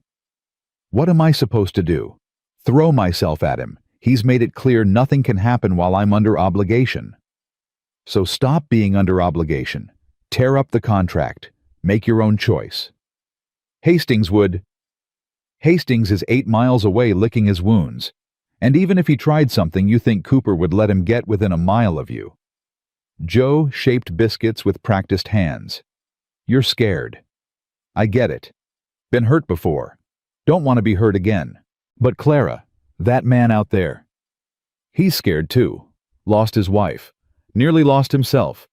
Now he's got feelings he don't know what to do with, and a moral code that won't let him act on them. So y'all just circling each other like nervous horses, and it's the saddest damn thing I ever seen. What if it goes wrong? What if I stay, and we try and it doesn't work, and then I'm trapped with someone who resents me? What if it goes right? Joe's voice gentled. What if you find something worth all the risk? Clara looked out the window. Cooper had the horse calmed now, was stroking its neck, talking to it soft. The same gentle patience he showed Ruby. The same careful kindness he showed Clara. I don't know how to do this, she whispered. Don't know how to let myself want something. Then learn. Because wanting things, fighting for them, that's what makes us human. And you've been surviving so long you forgot how to live. Before Clara could respond, Ruby burst through the door. Clara, come quick. There's a wagon coming, and it's got fancy wheels, and Joe, it looks like town folk and... Ruby's eyes went wide. Oh no, what if it's that Hastings man? Cooper appeared behind her, breathing hard. It's not Hastings, it's worse. Worse than Hastings. Clara's stomach dropped. Territorial judge, and he's got the sheriff with him. They gathered in the yard as the wagon pulled up. Judge Morrison was 70 if he was a day with white mutton chops and the stern expression of a man who'd seen every kind of human wickedness. Sheriff Hutchins sat beside him, looking apologetic. Mr. Cooper, the judge said, not bothering with pleasantries. Miss Bennett, I'm here on official business. What kind of business? Cooper moved to stand between Clara and the wagon. Protective instinct taking over. The kind that involves complaints filed with the territorial court. Mr. Victor Hastings has petitioned to have Miss Bennett's indenture contract reviewed. Claims irregularities in the transfer. Claims possible coercion and improper conduct. The judge's eyes found Clara. I need to speak with Miss Bennett, alone. No. Cooper's voice went hard. Anything you need to say, you can say in front of me. Mr. Cooper, I'm trying to be reasonable here, but if you obstruct a territorial investigation, I can have you arrested. Is that what you want? I want Clara protected. That's what I want. And I'm here to ensure she is protected. From everyone. Including you. The judge climbed down from the wagon with difficulty. His joints were clearly paining him. Now, Miss Bennett, may we speak in private? Clara looked at Cooper, saw the fear in his eyes, the helplessness. Then she looked at the judge and made a decision. All right, we can talk in the house. Clara, Cooper started. It's fine. I'll be fine. She didn't feel fine, felt terrified. But she walked toward the house anyway, the judge following. They sat in the parlor. The judge refused tea, just pulled out papers and a pencil and fixed Clara with a penetrating stare. Miss Bennett, I need you to answer honestly. Has Nathan Cooper mistreated you in any way? No. Has he forced you to work beyond reasonable hours? No. Has he made unwanted advances, touched you inappropriately, indicated that your contract obligates you to anything beyond household labor? No. Never. He's been nothing but respectful. The judge made notes. Yet you remain under an indenture contract. 7 years. That's a long time for a young woman. It was my father's debt. Cooper paid it. This is the arrangement. An arrangement you agreed to. Clara hesitated. I didn't have much choice. It was Cooper, Or Hastings. And Hastings? She stopped, swallowed. Hastings would have killed me. Eventually. Everyone knows it. His other wives didn't die from accidents. Those are unproven rumors. They're truth and you know it. Just because nobody can prove it, don't make it less real. The judge's expression softened slightly. I'm not your enemy, Miss Bennett. I'm here to ensure you're not being exploited. Indenture contracts, they're legal, but they can be abused. So I need to know, do you feel safe here? Clara thought about Ruby's laughter, Joe's gruff care, the way Cooper looked at her like she hung the moon, the life she'd built from nothing. Yes, I feel safe. And if I offered to void the contract right now, give you freedom to leave, would you take it? The question hit like a fist, because it was everything Clara thought she wanted. Freedom, no obligations, the ability to walk away. But walking away meant leaving Ruby, leaving Joe, leaving Cooper, leaving home. No, Clara said quietly. I wouldn't take it. Why not? Because this is where I want to be. Not because a contract says I have to, but because I choose it. The judge studied her for a long moment. You're certain? Because once I file my report, it's official. The contract stands. You're bound for 7 years unless Cooper releases you. I'm certain. Even knowing Mr. Cooper has developed personal feelings for you, Sheriff Hutchins mentioned there was speculation about the nature of your relationship. Heat flooded Clara's face. What happens between Cooper and me is our business. Not Hastings's, not yours. If there's impropriety, there's not. Cooper won't even touch my hand without permission. Won't be alone in a room with me if he can help it. He's so damn noble, it's painful. Clara stood. You want to know the truth, Judge? Yes, there's feelings. On both sides. But nothing's happened. Nothing will happen as long as this contract exists. Because Cooper's got honor even when it's inconvenient. Even when it hurts.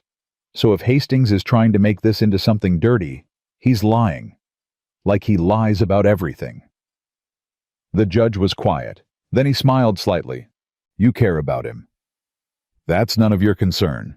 No. But it tells me what I needed to know. He stood gathering his papers. Miss Bennett, my recommendation will be that the contract stands as written. You're clearly here of your own will.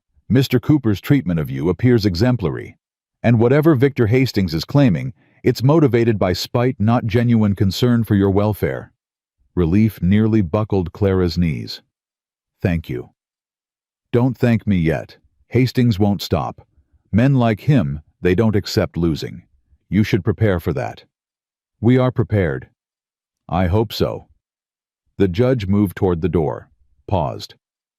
Word of advice, Miss Bennett. Life's short, especially out here. If you've found something worth holding on to, hold tight. Don't let fear or propriety or legal complications rob you of happiness. I've seen too many people die with regrets. Don't be one of them. He left. Clara stood in the empty parlor shaking. They'd won. For now. The contract was safe, but the judge's words echoed. Don't let fear rob you of happiness. Outside voices raised. Clara moved to the window. Cooper was arguing with the judge. You can't just leave. What about protection? What if Hastings tries something? Then you defend your property, Mr. Cooper. Same as any rancher would. I can't station deputies here indefinitely based on threats. So we're on our own. You've always been on your own. That's the frontier. The judge climbed back into the wagon. But for what it's worth, I believe Miss Bennett is safer here than anywhere else. You've proven that. They drove off. Cooper stood in the yard, fists clenched, staring after them. Ruby approached cautiously. Pa, is Clara going to be okay? Yeah, baby girl, she's going to be fine. But his voice said he didn't believe it. Clara pushed open the door, stepped outside. Cooper. He turned, saw her. Something in his expression cracked. I thought they were taking you. I thought... He couldn't finish. They're not taking me. The judge approved the contract. Everything stands. For now. For now, Clara agreed. But Hastings isn't going to stop. I know. So what do we do? Cooper looked at her. Really looked at her. And Clara saw something shift in his face. A decision being made. We prepare. And we trust each other. That's all we can do. That night the household was quiet. Ruby went to bed early, exhausted from stress. Joe retreated to his cottage. And Clara found herself alone in the kitchen, unable to sleep. She was pouring coffee when footsteps sounded behind her. Cooper stood in the doorway. Hair damp from washing, shirt unbuttoned at the collar. He looked tired, worried, human. Thought you'd be asleep, he said. Can't. Too much in my head. Yeah, me too. He moved into the kitchen, kept distance between them, always keeping distance. Clara, I need to tell you something, and I need you to let me finish before you respond. Dread curled in Clara's stomach. All right. When I bought your contract, it was to save you, pure and simple. No ulterior motives, no hidden agenda. Just doing what felt right. He poured his own coffee, stared into it like it held answers. But somewhere along the way that changed. You changed it. Or maybe I did. I don't know. But what started as protection became something else. Something I didn't plan for, and don't know what to do with. Clara's heart hammered. Cooper. Let me finish. His knuckles were white around the cup. I'm falling in love with you, Clara. Maybe already have fallen. And I know that's wrong. Know it complicates everything. Know I should keep my mouth shut and my feelings locked down. But after today, after thinking I might lose you, I realize something. Life's too short for silence. Too short for noble suffering. So I'm telling you, I have feelings. Deep feelings. Feelings that terrify me because I swore after Sarah died, I'd never let myself care that much again. He finally looked at her. But I do care. And I'm done pretending I don't. Clara set down her coffee before she dropped it. You're done pretending. Yeah. After 3 months of carefully avoiding me, of treating me like I'm made of glass, of refusing to even accidentally brush hands, now you're done pretending. I know the timing's terrible. The timing's perfect, you idiot. Clara closed the distance between them, stood close enough to feel his heat. Because I'm falling too, have been falling, and I'm tired of pretending it's not happening. Cooper's breath caught. Clara, we can't. The contract. Damn the contract. I don't care about the contract. I care about you, about Ruby, about this life we're building. She put her hand on his chest, felt his heart racing under her palm. The judge was right. Life's too short, and I'm done wasting time being scared. You should be scared. I'm a widower with a child and a ranch and enemies. I've got nothing to offer but hard work and danger and a future that's uncertain at best. That's more than I've ever had. More than I ever hoped for. Clara's voice broke. Cooper, I was dead before you found me. Just existing. Going through motions. And now I'm alive. I'm happy. I matter. Because of you. Because of this place. So yes, it's complicated. Yes, there's danger. But I'd rather have complicated and dangerous with you than safe and empty anywhere else. Cooper's control shattered. His hand came up to cup her face, thumb tracing her cheekbone with devastating gentleness. If we do this, there's no going back. You understand. If we cross this line, you're mine and I'm yours, and nothing short of death is separating us. I understand. Clara, kiss me, Cooper, please. Before I lose my nerve, before something else goes wrong, just kiss me. He did. It wasn't like kisses in dime novels. Wasn't perfect or practiced. It was desperate and clumsy and tasted like coffee and fear and hope all mixed together. Cooper's hand tangled in her hair. Clara's fists gripped his shirt. They kissed like people drowning, like people who'd found air after being underwater too long. When they finally broke apart, both breathing hard, Cooper rested his forehead against hers. I don't deserve you.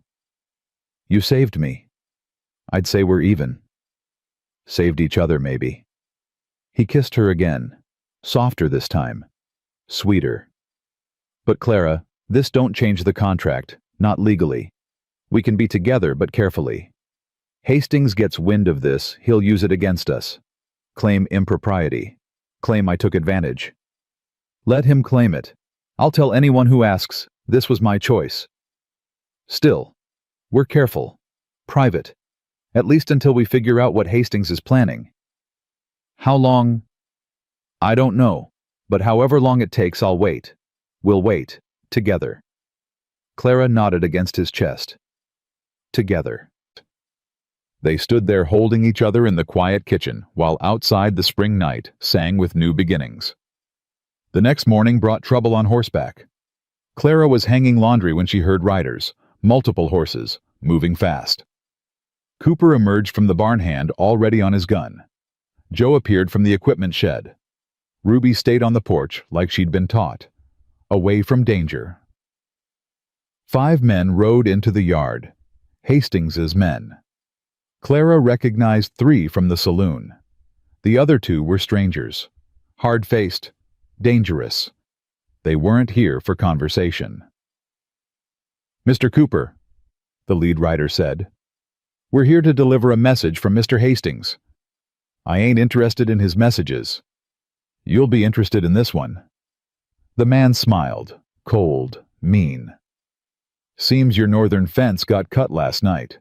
30 head of cattle wandered off. Be a shame if more went missing. You threatening me? Just delivering facts. Facts like fires start easy in dry seasons. Like accidents happen on ranches all the time. Like people get hurt when they're not careful. Cooper's jaw tightened. Tell Hastings if he wants to fight, come himself. Stop sending hired guns to make threats. Oh, he'll come. When he's ready. But first he wanted you to know he can reach you anytime, anywhere. And there's nothing you can do to stop him. The man turned his horse, started to leave, then paused. One more thing. Pretty lady you got there. His eyes found Clara. Be a real shame if something happened to her. Real shame. Cooper moved faster than Clara had ever seen. Grabbed the man's leg, yanked him off his horse. The man hit the ground hard. Cooper was on him instantly, gun pressed to his temple. Listen close. You threaten my family again, you don't ride away. You get buried. Am I clear? The other 4 riders drew weapons. Joe's gun was already aimed. Mexican standoff. Boss. Joe's voice was calm, steady. Think about Ruby. That penetrated Cooper's rage. He looked toward the porch, saw his daughter white-faced and terrified. He released the man, stepped back. Get off my property, all of you, and tell Hastings I'm done playing. He wants war, he's got it. But he better be ready for the consequences. The men rode off laughing, like this was entertainment, like people's lives were games. Clara ran to Cooper. He was shaking, not with fear, with fury. He's not going to stop, Cooper said. Not until one of us is dead. Then we make sure it's him, Joe said quietly. But we're smart about it. No more losing our tempers. That's what he wants. Wants you emotional, making mistakes. Joe's right. Clara touched Cooper's arm, felt the tension thrumming through him. We stay calm, stay together, and we watch for whatever he's planning. I should take you somewhere safe, you and Ruby, get you away from here. Running ain't the answer, boss, Joe said. Hastings would just follow, and then you'd be fighting him on unfamiliar ground. At least here we know the territory, know who we can trust. I can't lose her, Joe, I can't. Cooper's voice cracked. I just found her. I can't lose her. You won't. We protect our own. Always have. This ain't different. But it was different. Because now Hastings knew Cooper had a weakness. Knew that Clara mattered. And men like Hastings exploited weaknesses until everything shattered. 3 days later, the barn burned. Not the big barn. The small equipment barn on the east side. It went up at midnight, flames visible for miles. They saved most of the tools, but the structure was a loss. No one had to say it was Hastings. Everyone knew. 2 days after that, someone shot at Cooper while he was riding fence. Bullet missed by inches. Could have been a hunter's mistake. Could have been deliberate warning. The ranch hands started sleeping with guns. Joe and Cooper took shifts watching the house at night, and Clara learned to keep a rifle within reach. Ruby stopped sleeping through the night. Started having nightmares again. Crying for her mama. Begging Clara not to leave. "I'm not leaving, baby," Clara would whisper, holding the girl. "I promise." That's what Mama said. And then she died. "I'm not dying." "You can't promise that." And Ruby was right. None of them could promise anything. 2 weeks of siege. 2 weeks of mounting tension. 2 weeks of Hastings picking away at their defenses. Then one morning it stopped. No threats, no fires, no shots. Just silence. It was worse than the attacks, because silence meant planning, meant something big was coming. Cooper called a meeting in the kitchen. Him, Clara, Joe, and 3 of his most trusted ranch hands. "We can't keep living like this," Cooper said. "Can't keep waiting for the next attack. We need to go on offense." "What do you suggest?" Joe asked. "Ride to his ranch and start shooting? That's murder. I suggest we find proof of what he's done. The wives who died. The ranch hands who've disappeared after crossing him. The bribes, all of it. And we take it to the territorial marshal, get him arrested proper.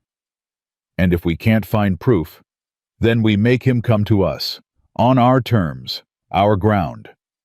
Cooper's eyes were hard. "I'm done being prey. Time to remind Victor Hastings that cornered animals bite back." Clara listened to them plan. Listened to talk of ambushes and evidence and legal strategies, and she realized something that made her blood run cold.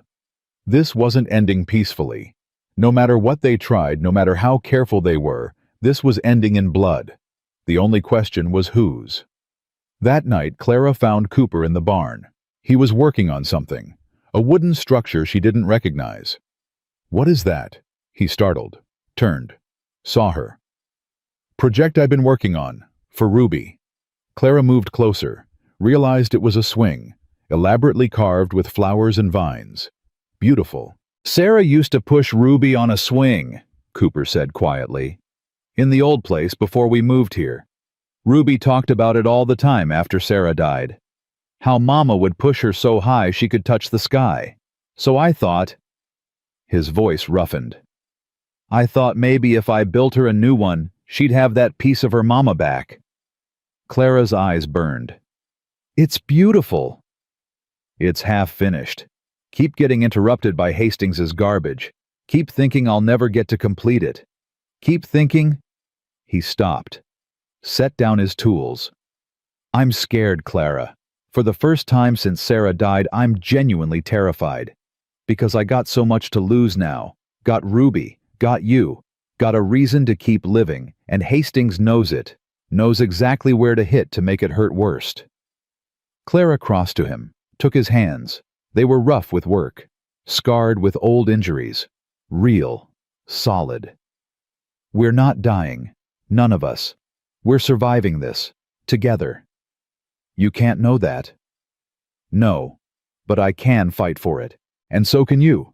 And so can Joe and Ruby and everyone on this ranch. Hastings is one man. We're a family. That matters."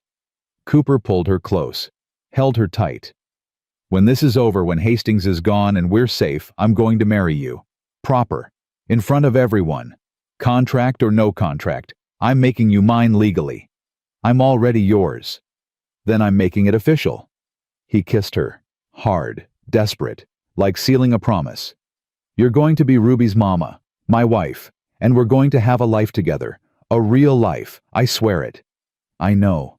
I love you, Clara Bennett." The words hit like lightning.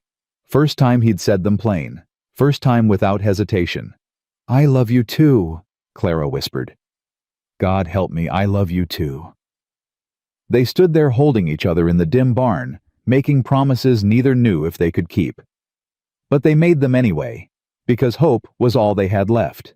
And sometimes, in the darkest times, hope was enough. The silence lasted 5 days. 5 days of false peace that set everyone's nerves jangling. Clara found herself checking windows constantly. Cooper barely slept. Joe started carrying 2 guns instead of 1. Even Ruby sensed something coming, clinging to Clara like a burr. On the 6th day, a rider came. Not Hastings, not his men. A boy, maybe 14. Wearing clothes too thin for spring cold and riding a borrowed horse. He handed Cooper an envelope and left before anyone could question him. Cooper opened it right there in the yard. "Read it." His face went white. "What?" Clara moved closer. "What does it say?" Cooper's hand shook. He passed her the letter. The handwriting was elegant, educated, every word precisely chosen for maximum damage. "Cooper, you've caused me considerable inconvenience. Cost me money. Cost me pride. I'm a reasonable man, so I'm offering you one final chance to resolve this peacefully. Meet me at the old Parsons homestead. Tomorrow at noon. Come alone. We'll settle our differences like civilized men. If you don't come, I'll burn your ranch to ash with everyone inside. Your choice. Bring the law and people die. Bring your men and people die. Come alone, and maybe we can reach an understanding. You have 24 hours. Hastings." Clara's blood went cold. "It's a trap." "Of course it's a trap." Cooper's voice was flat, dead. "But if I don't go, he'll do exactly what he threatens. I've seen what he's capable of.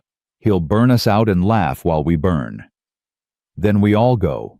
Bring every hand. Surround him. And he kills whoever he's got hidden. Because he's got someone, Clara, guaranteed. This is how men like Hastings operate. Always got leverage. Always got insurance." "So what do we do?" Joe had appeared from the barn. "Because you ain't going alone. That's suicide." "Maybe that's what he wants. Maybe he figures if I'm dead, Clara's contract reverts and he can claim her legally. Or maybe he just wants me dead for revenge. Either way, I got no good options." Clara grabbed his arm. "You're not going." "I have to." "No. We find another way. There is no other way." Cooper's composure cracked.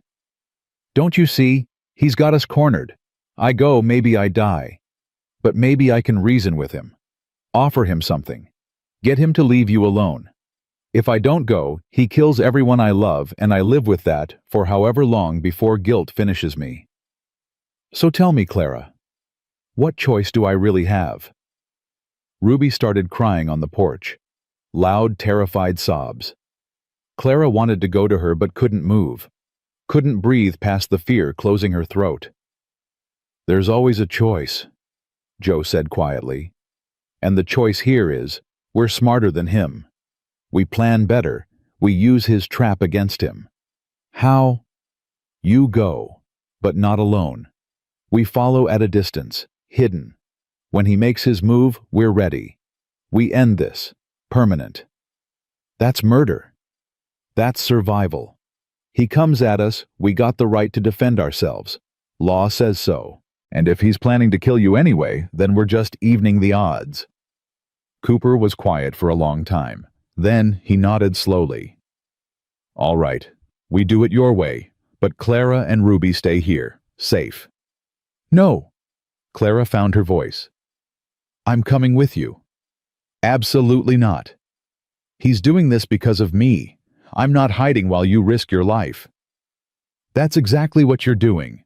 You're staying here where it's safe, and that's final." "Since when do you give me orders?" "Since I'm trying to keep you alive." Cooper's voice rose.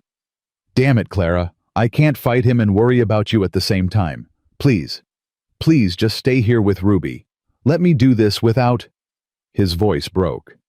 "Without being terrified every second that you're going to get hurt." Clara saw the fear in his eyes. The raw terror of a man who'd already lost one woman he loved and couldn't bear losing another. She wanted to argue, wanted to insist. But Ruby's crying got louder, and Cooper's hands were shaking, and Clara realized he was right. Okay, she whispered. Okay, I'll stay. Relief flooded his face. He pulled her into his arms, held her so tight she could barely breathe. Thank you. God, thank you. But Cooper, you better come back. You understand. You made me promises. You better keep them.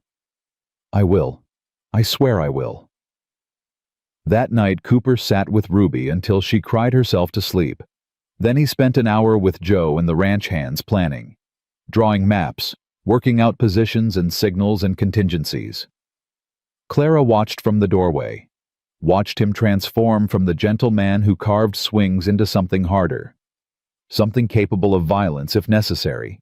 It terrified her, but it also made her love him more, because he was doing this for them, for her and Ruby, and the life they'd built. Around midnight, Cooper found Clara in the kitchen. She was making coffee she didn't want, keeping her hands busy so they'd stop shaking. Can't sleep, he asked. Would you? No. He poured himself coffee, stood close, but didn't touch, like contact would break whatever fragile control he had. Clara, if something happens tomorrow, don't. I have to. If something happens, there's papers in my desk. Legal papers. The ranch goes to Ruby, but you're listed as her guardian. The contract's voided. You're free. And there's money. Enough to keep this place running, or sell it and start over somewhere else. Whatever you choose. Stop talking like you're dying. I'm talking like a man who might not come home. That's different. Cooper finally looked at her. And I need you to promise me something. If I don't make it, you take Ruby and you run. Don't stay here fighting Hastings. Don't try to be noble. Just run and keep her safe and give her a good life. Can you promise me that?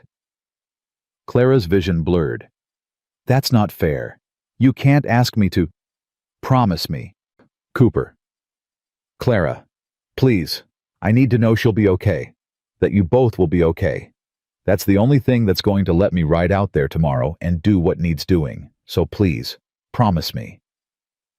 Clara wanted to refuse, wanted to rage at him for even suggesting she could just move on. But she saw the desperation in his eyes, the love, the fear. I promise, she whispered. If you don't come back, I'll take Ruby and run. I'll keep her safe. I'll tell her every day how much her father loved her. And you'll live. Really live. Not just survive. You'll find happiness again. Don't ask for that. That's too much. It's not enough. But it's all I can ask. Cooper set down his coffee, finally closed the distance between them, cupped her face in his scarred hands. I love you, Clara Bennett. In this life and whatever comes after. You changed everything. Made me remember what it felt like to be human. To hope. To want more than just getting through each day. So thank you. For all of it. For choosing to stay when you could have run. For loving my daughter. For loving me. Clara kissed him. Hard and desperate, and trying to memorize every detail. The taste of coffee on his lips. The roughness of his jaw. The way his hands trembled against her skin, despite his attempt at control. When they finally broke apart, both were crying. Come back to me, Clara said. Whatever happens out there, you fight like hell, and you come back. Because I'm not ready to let you go. I'm not ready to be without you. I'll fight, I promise. They stood there holding each other while the clock ticked toward morning, and fate waited with loaded guns. Dawn came too fast. Cooper was dressed and armed before the sun cleared the horizon. He checked his rifle, his pistol, extra ammunition. Moved with the mechanical efficiency of a man preparing for war. Joe and 3 ranch hands were already saddled. They'd ride out first. Get in position around the Parsons homestead. Hidden, waiting. Ruby wouldn't let go of her father, clung to him crying, begging him not to go. I have to, baby girl, but I'm coming back, I promise. Mama promised too. The words hit like bullets. Cooper's face crumpled. He knelt down, pulled Ruby into his arms. Your mama didn't choose to leave. She fought to stay. And I'm going to fight too. Fight to come back to you, to Clara, to our family. You believe me?" Ruby nodded against his chest. "I believe you, Papa." "That's my girl." He kissed her forehead, stood, looked at Clara. "Keep her inside, no matter what you hear, no matter what happens. You stay inside until I come back, or Joe does. Understand?" "I understand." "And Clara, I love you. Remember that. Whatever happens, remember, I love you."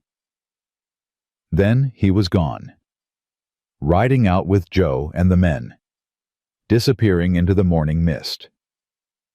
Clara pulled Ruby inside, locked the door, checked the rifle Cooper had left, made sure it was loaded. They sat in the kitchen, waiting. Ruby pressed against Clara's side. Neither spoke, just listened to the clock tick and their own hearts pound. An hour passed. 2. Noon came and went. Still nothing. Ruby fell asleep finally, exhaustion winning over fear. Clara held her, stroked her hair, prayed to a God she'd stopped believing in years ago. Please, please let him come home. 3 o'clock. 4. Clara's nerves were shredded. Every sound made her jump. Every creak of the house made her reach for the rifle. Then at 4:30 she heard it. Hoofbeats, multiple horses, riding hard. Clara laid Ruby on the sofa, grabbed the rifle, moved to the window. 5 riders, coming fast, too far to identify. Please be Cooper. Please be Joe. Please be Hastings. Clara's blood froze. Victor Hastings rode at the lead, his men flanking him, and no sign of Cooper or Joe or anyone else. They'd lost. Somehow Hastings had won. Clara ran to the door, checked the lock. It wouldn't hold long, not against 5 men, but maybe long enough. She woke Ruby. "Baby, we have to hide, right now. Don't argue." Ruby's eyes went wide. "Where's Papa?" "I don't know, but we have to go. There's a root cellar under the pantry. You're going to hide there, and you're not coming out until I tell you. No matter what you hear. Understand? Clara, Ruby, please, for your Papa. For me. Please, just hide." The girl nodded. Clara pulled up the cellar door, helped Ruby down.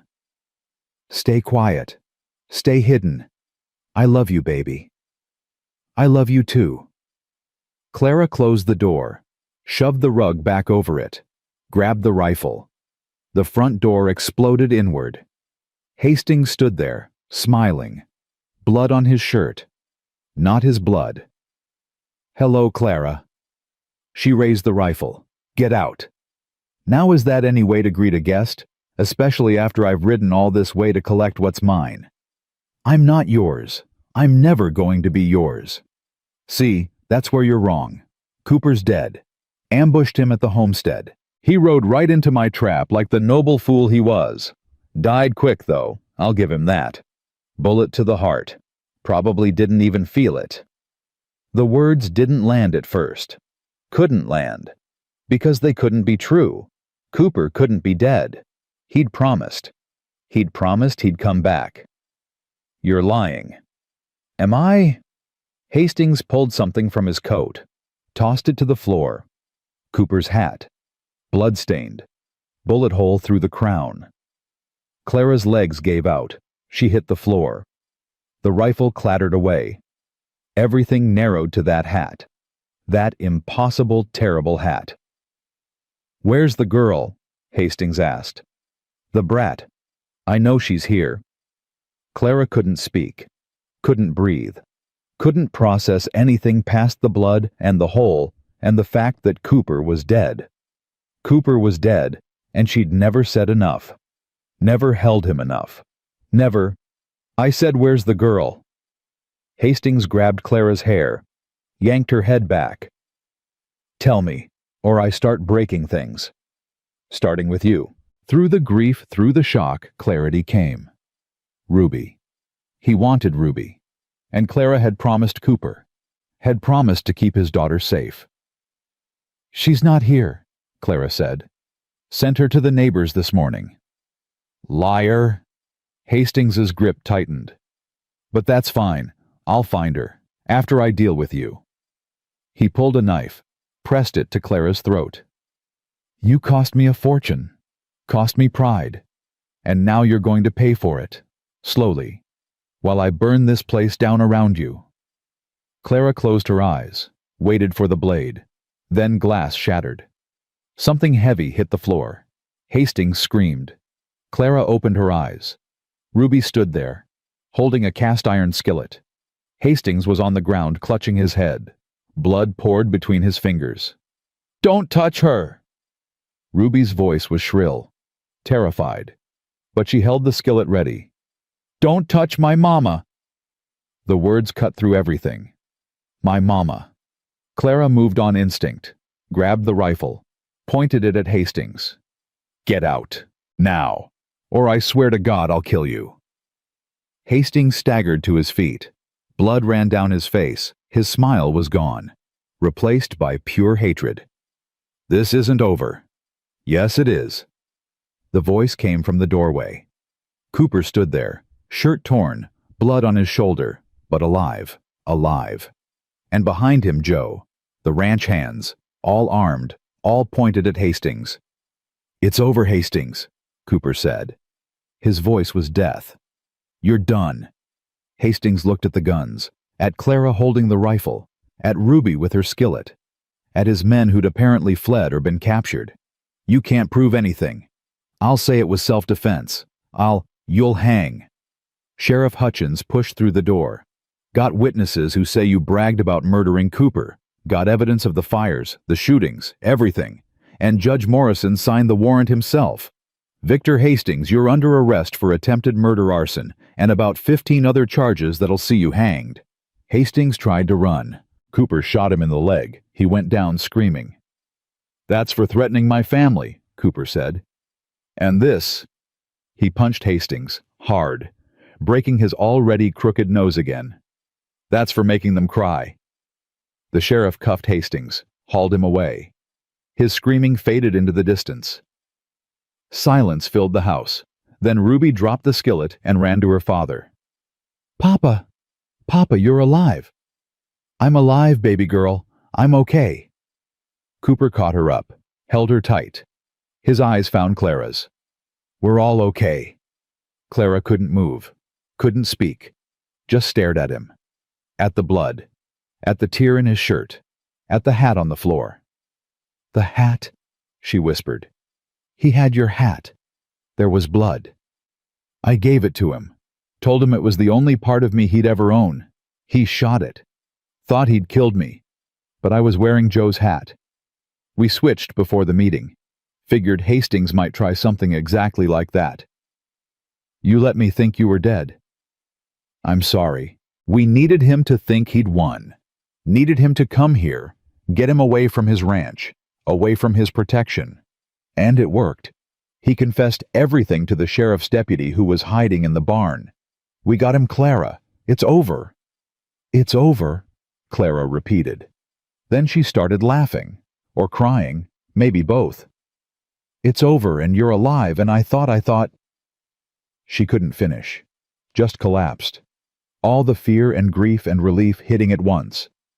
Cooper was there, catching her, holding her. "I'm here. I'm right here. I'm not going anywhere." Ruby wrapped her arms around both of them. "We're a family now, right? A real family. Forever." "Forever," Cooper said. "If Clara will have us." Clara pulled back enough to see his face. "If I'll have you." "You just faked your own death. Let me think I'd lost you, put me through hell." "I know, and I'm sorry. But Clara..." "Shut up and kiss me, you idiot." He did. Deep and thorough, and tasting like blood and relief and promises kept. When they finally broke apart, Ruby was grinning through tears. "So, you're going to marry Papa and be my real mama." Clara looked at this child who'd defended her with a skillet, who'd called her mama, who'd been brave when everything was falling apart. Yeah, baby. I'm going to marry your papa. And I already am your real mama. Have been for a while. Just took us both some time to realize it. Ruby squeezed them both tighter. Good. Because I love you. And you're not allowed to leave. Ever. Not leaving. Not ever. That night after the sheriff had gone and Hastings was locked up and the adrenaline had faded into exhaustion, they sat together in the kitchen. Cooper's shoulder was bandaged. Joe had cleaned and stitched it. Bullet had gone through clean. He'd heal. Ruby had finally fallen asleep, curled up on the sofa. Exhausted. Safe. I need to tell you something, Cooper said. He pulled out a paper. While we were planning the trap, I wrote this, just in case things went wrong. He handed it to Clara. It was a will, leaving everything to her. The ranch, his money, Ruby, everything. But at the bottom there's something else. Clara read it. Her breath caught. It was a marriage proposal, written formal, legal, with a space for her answer. I was going to give it to you if I died. Let you decide after without pressure, but then I didn't die, and I realized I don't want to wait. Don't want to spend one more day without making this official. Cooper slid off his chair, knelt on the kitchen floor. Clara Bennett, will you marry me? Will you be my wife, Ruby's mama? Will you take on this ranch and this life and this broken man and make us whole? Clara looked at him. This rancher who'd bought her freedom and stolen her heart. This man who'd fought for her, protected her, loved her. Yes, she said. Yes to all of it. But on one condition. Anything. We burn that contract. Right now. I don't want it hanging over us. Don't want any question that I'm here by choice. Not obligation. Choice. Cooper smiled, pulled the contract from his pocket. He'd been carrying it.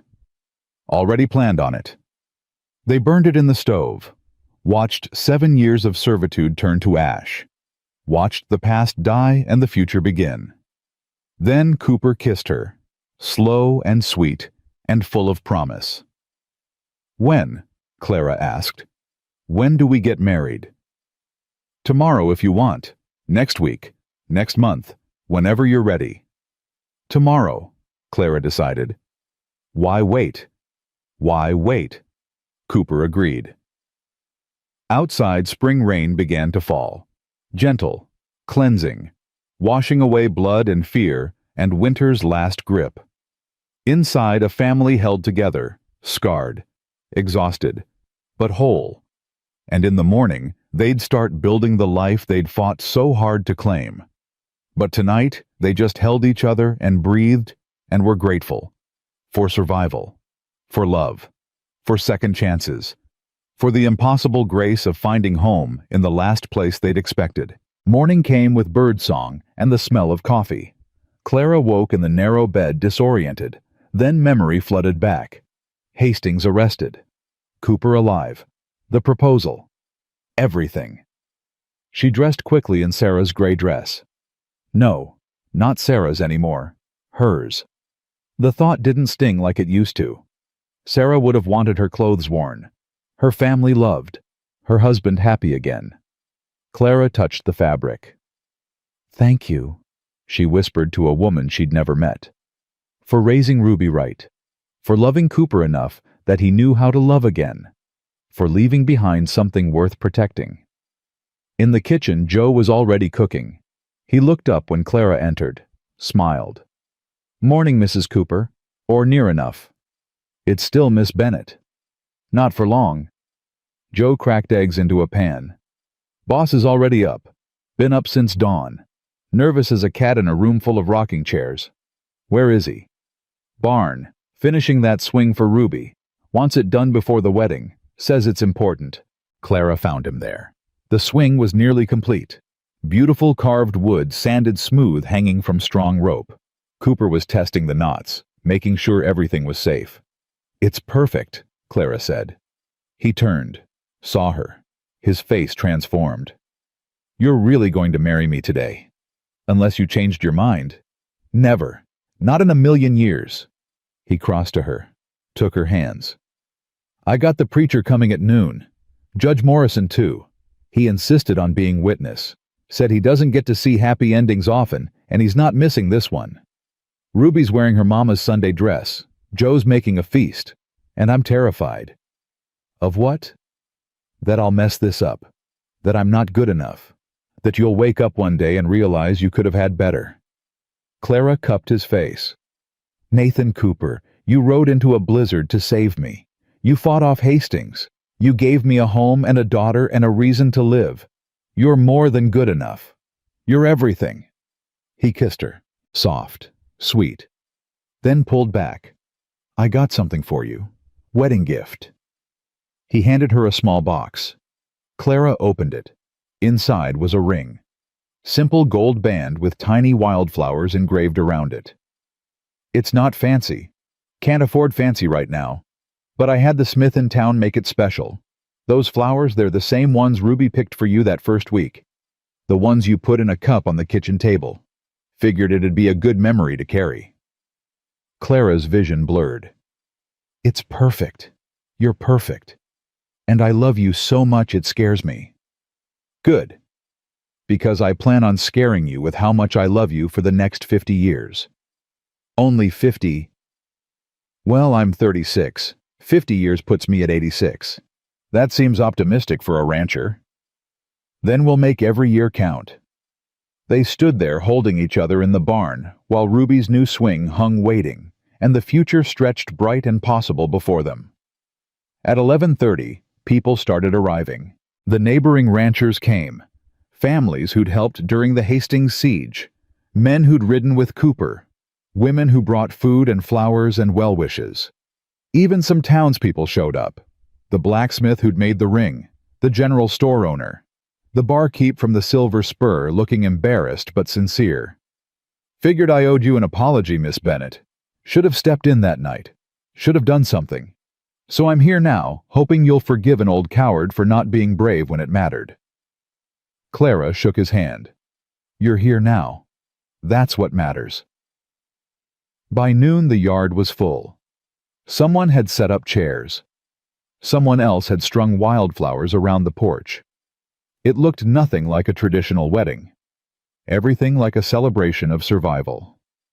Judge Morrison arrived with the preacher. The judge looked better than last time. Less stern. Almost grandfatherly. Miss Bennett, you clean up nice. Though I preferred you with that fire in your eyes when you told me to mind my business about your relationship. I apologize for that, Your Honor. Don't. Was the most honest thing anyone said to me in years. Reminded me why I took this job. To protect people like you from bastards like Hastings. He glanced around. Speaking of, got news this morning. Hastings won't be troubling anyone again. Tried to escape custody. Deputy shot him.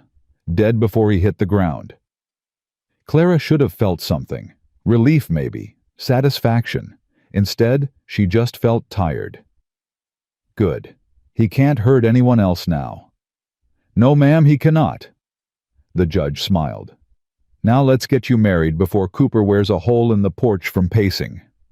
They gathered on the porch. Ruby stood beside Clara holding a bouquet of wildflowers she'd picked herself. Joe stood with Cooper gruff and proud in his Sunday clothes. The preacher was old. Voice wavering but strong enough. He opened his Bible. Dearly beloved, we are gathered here today. Wait. Ruby tugged Clara's sleeve. Before you get married, I got something to say. Everyone looked at the 9-year-old. I know you're marrying Papa, but you're also marrying me. Right? Because we're a family. Clara knelt down. Right. We're a family. Then I got something for you. Ruby pulled out a small cloth bundle, unwrapped it carefully. Inside was a brooch. Simple. Tarnished silver with a blue stone. This was Mama's. Papa gave it to her when they got married. And Mama told me before she died that someday when Papa found someone new, I should give it to her. So she'd know Mama was okay with it. That Mama wanted us all to be happy. Clara's hands shook taking the brooch. Ruby, I can't. This is yours. No, it's yours. You're my mama now. Real as Mama Sarah was. So you should have it. Ruby's eyes filled. Is that okay? Can I have two mamas, one in heaven and one here? Clara pulled the girl into her arms, held her tight. Yes, baby, you can have two mamas, and they both love you more than anything. The crowd was crying. Half the women were sobbing into handkerchiefs. Even Joe was wiping his eyes. Cooper helped Clara stand. His own eyes were wet. You ready now? Or should we wait for everyone to compose themselves? I'm ready. Let's do this. The preacher cleared his throat. Started again. Dearly beloved, we are gathered here today to witness the joining of Nathan Cooper and Clara Bennett in holy matrimony. This union has been tested by fire, literally, but love that survives fire comes out stronger, purified, and I see that in these two. So let's not waste time on long speeches. Nathan, you got vows. Cooper turned to Clara, took both her hands. I'm not good with words, never have been, but I'm going to try.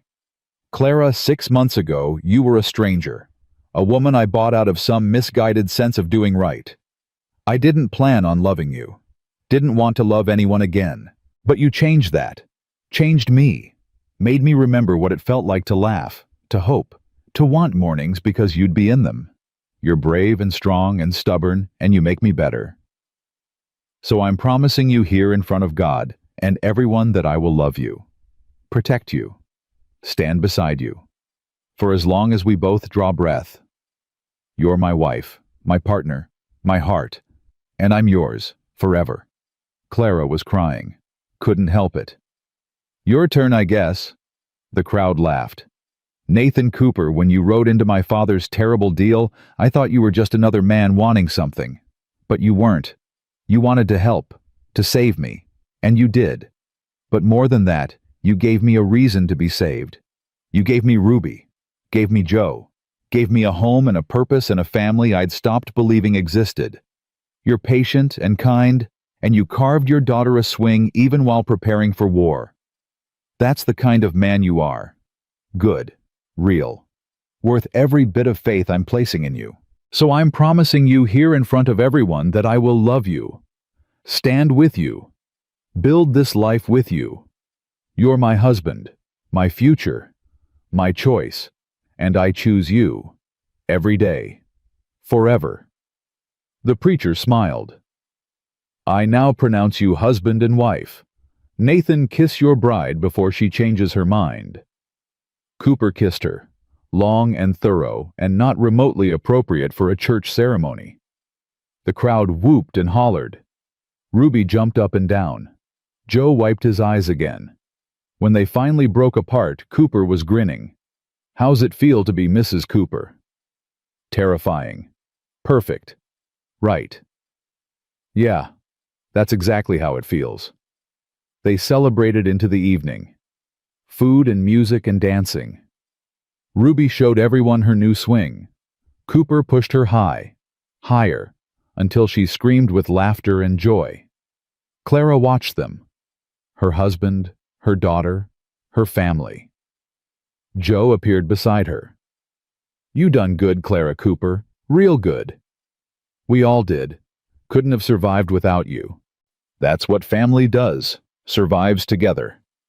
He handed her a glass of whiskey. To new beginnings. To new beginnings. They drank. As the sun set, people began leaving, thanking them, hugging them, promising to visit. The yard slowly emptied until it was just the four of them. Cooper, Clara, Ruby, and Joe. I'm tired, Ruby announced. Can I sleep in your room tonight? I don't want to be alone. Cooper looked at Clara. She nodded. Of course you can, baby. Tonight and any night you need to. They tucked Ruby in. The girl was asleep before they finished the lullaby, exhausted from excitement and relief and finally feeling safe. Cooper and Clara stood in the doorway watching her breathe. She's ours, Cooper whispered. Really ours. She always was. Just took paperwork to make it official. They went to their own room. Cooper's room. Their room now. Clara had moved her things in that morning, her dresses hanging beside his shirts, her brush on the dresser next to his razor. Small intimacies of shared life. Cooper closed the door, leaned against it. I don't want to presume anything, if you want to wait. Take time. I understand. Clara laughed. Nathan Cooper, we just got married. I'm not making you sleep on the floor. I just want you comfortable. I'm comfortable. She moved to him, started unbuttoning his shirt. I'm more than comfortable. I'm home. They made love slowly, carefully, learning each other. It wasn't perfect, was actually awkward in places. But it was real, honest, theirs. After lying tangled together, Cooper traced patterns on Clara's shoulder. Thank you, he said. For what? For saying yes, for staying, for choosing this life when you could have run 100 times. Where would I run to everything I want is right here. Still, thank you. Clara kissed him. Stop thanking me and go to sleep. We've got a ranch to run in the morning, and a daughter who's going to want pancakes. Yes, ma'am.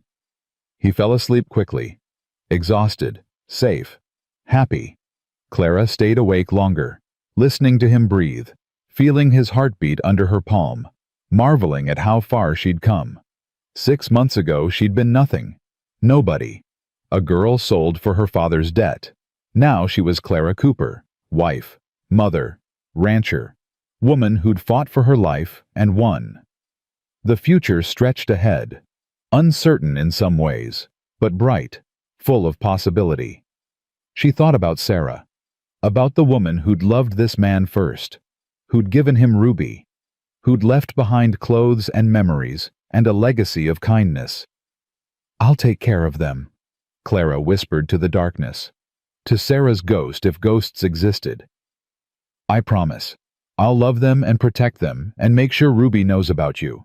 You won't be forgotten. The house creaked. Wind through the eaves. Or maybe something else.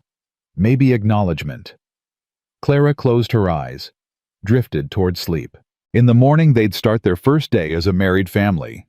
There'd be work, challenges, hard times inevitably.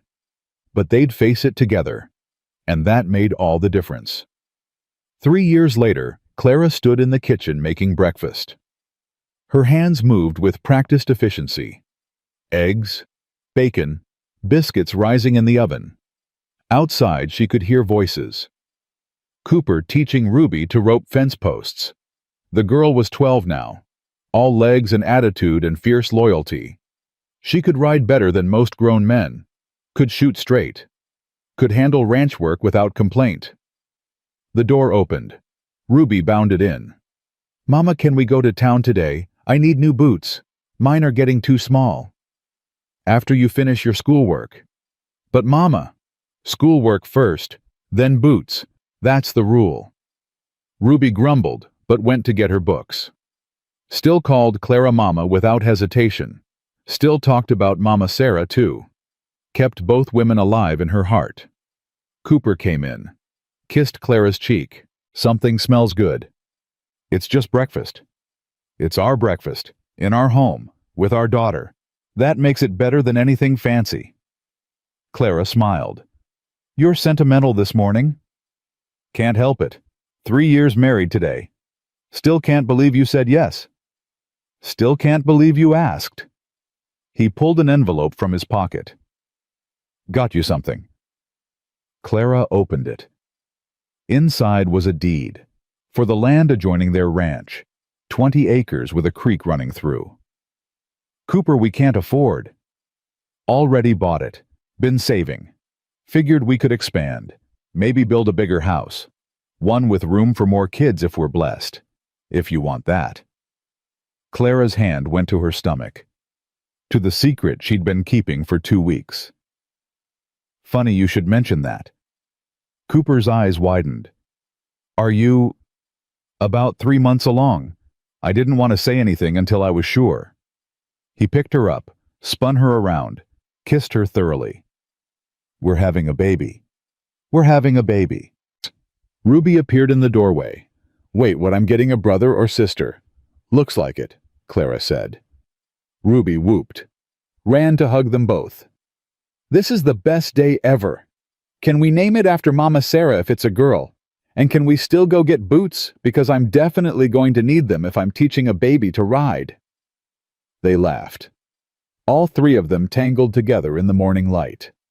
Joe came in, took one look at them.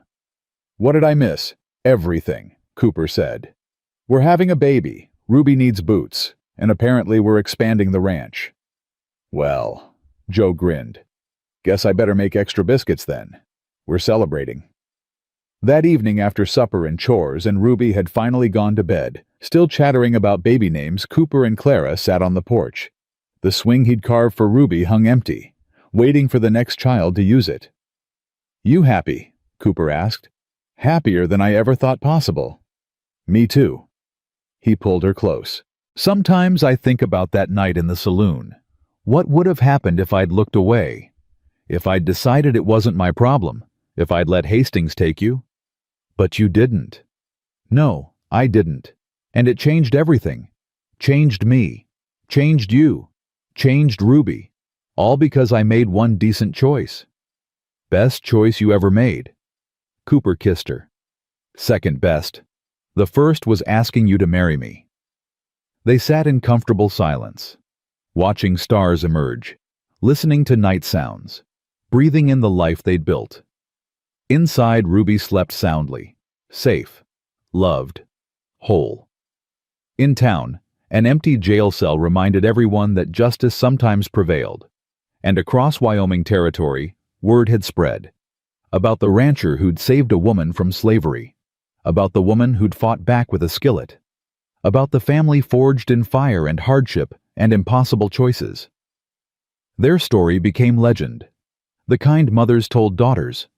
The kind that gave hope to women trapped in bad situations. The kind that proved love could triumph over cruelty if people were brave enough to fight for it. But to Clara, it was just her life. Her improbable, beautiful, hard-won life. She'd been sold for a debt and found a home. Been traded like property and discovered her worth. Been trapped by a contract and freed by love. The scars remained. Always would. On her heart. On Cooper's shoulder. On Ruby's memory of terror. But scars proved survival. Proved strength. Proved they'd lived through the worst and emerged on the other side. Clara Cooper. Wife. Mother. Survivor. Free woman. Years from now, when she was old and gray, she'd sit on this same porch with grandchildren and great-grandchildren asking about the past. And she'd tell them the truth. That sometimes the worst moments lead to the best endings. That family is chosen as much as born. That love requires courage. That freedom is worth fighting for. That one person's decision to do right can change everything. But mostly, she'd tell them this. That cold November night, when a rancher rode into a saloon and said two simple words, he didn't just save her life. He gave her one worth living. And in return, she gave him the same. They saved each other. Built something beautiful from ashes. Proved that even in the brutal frontier, even when everything seemed lost, hope survived. Love survived. They survived. And in the end, that was the only story that mattered.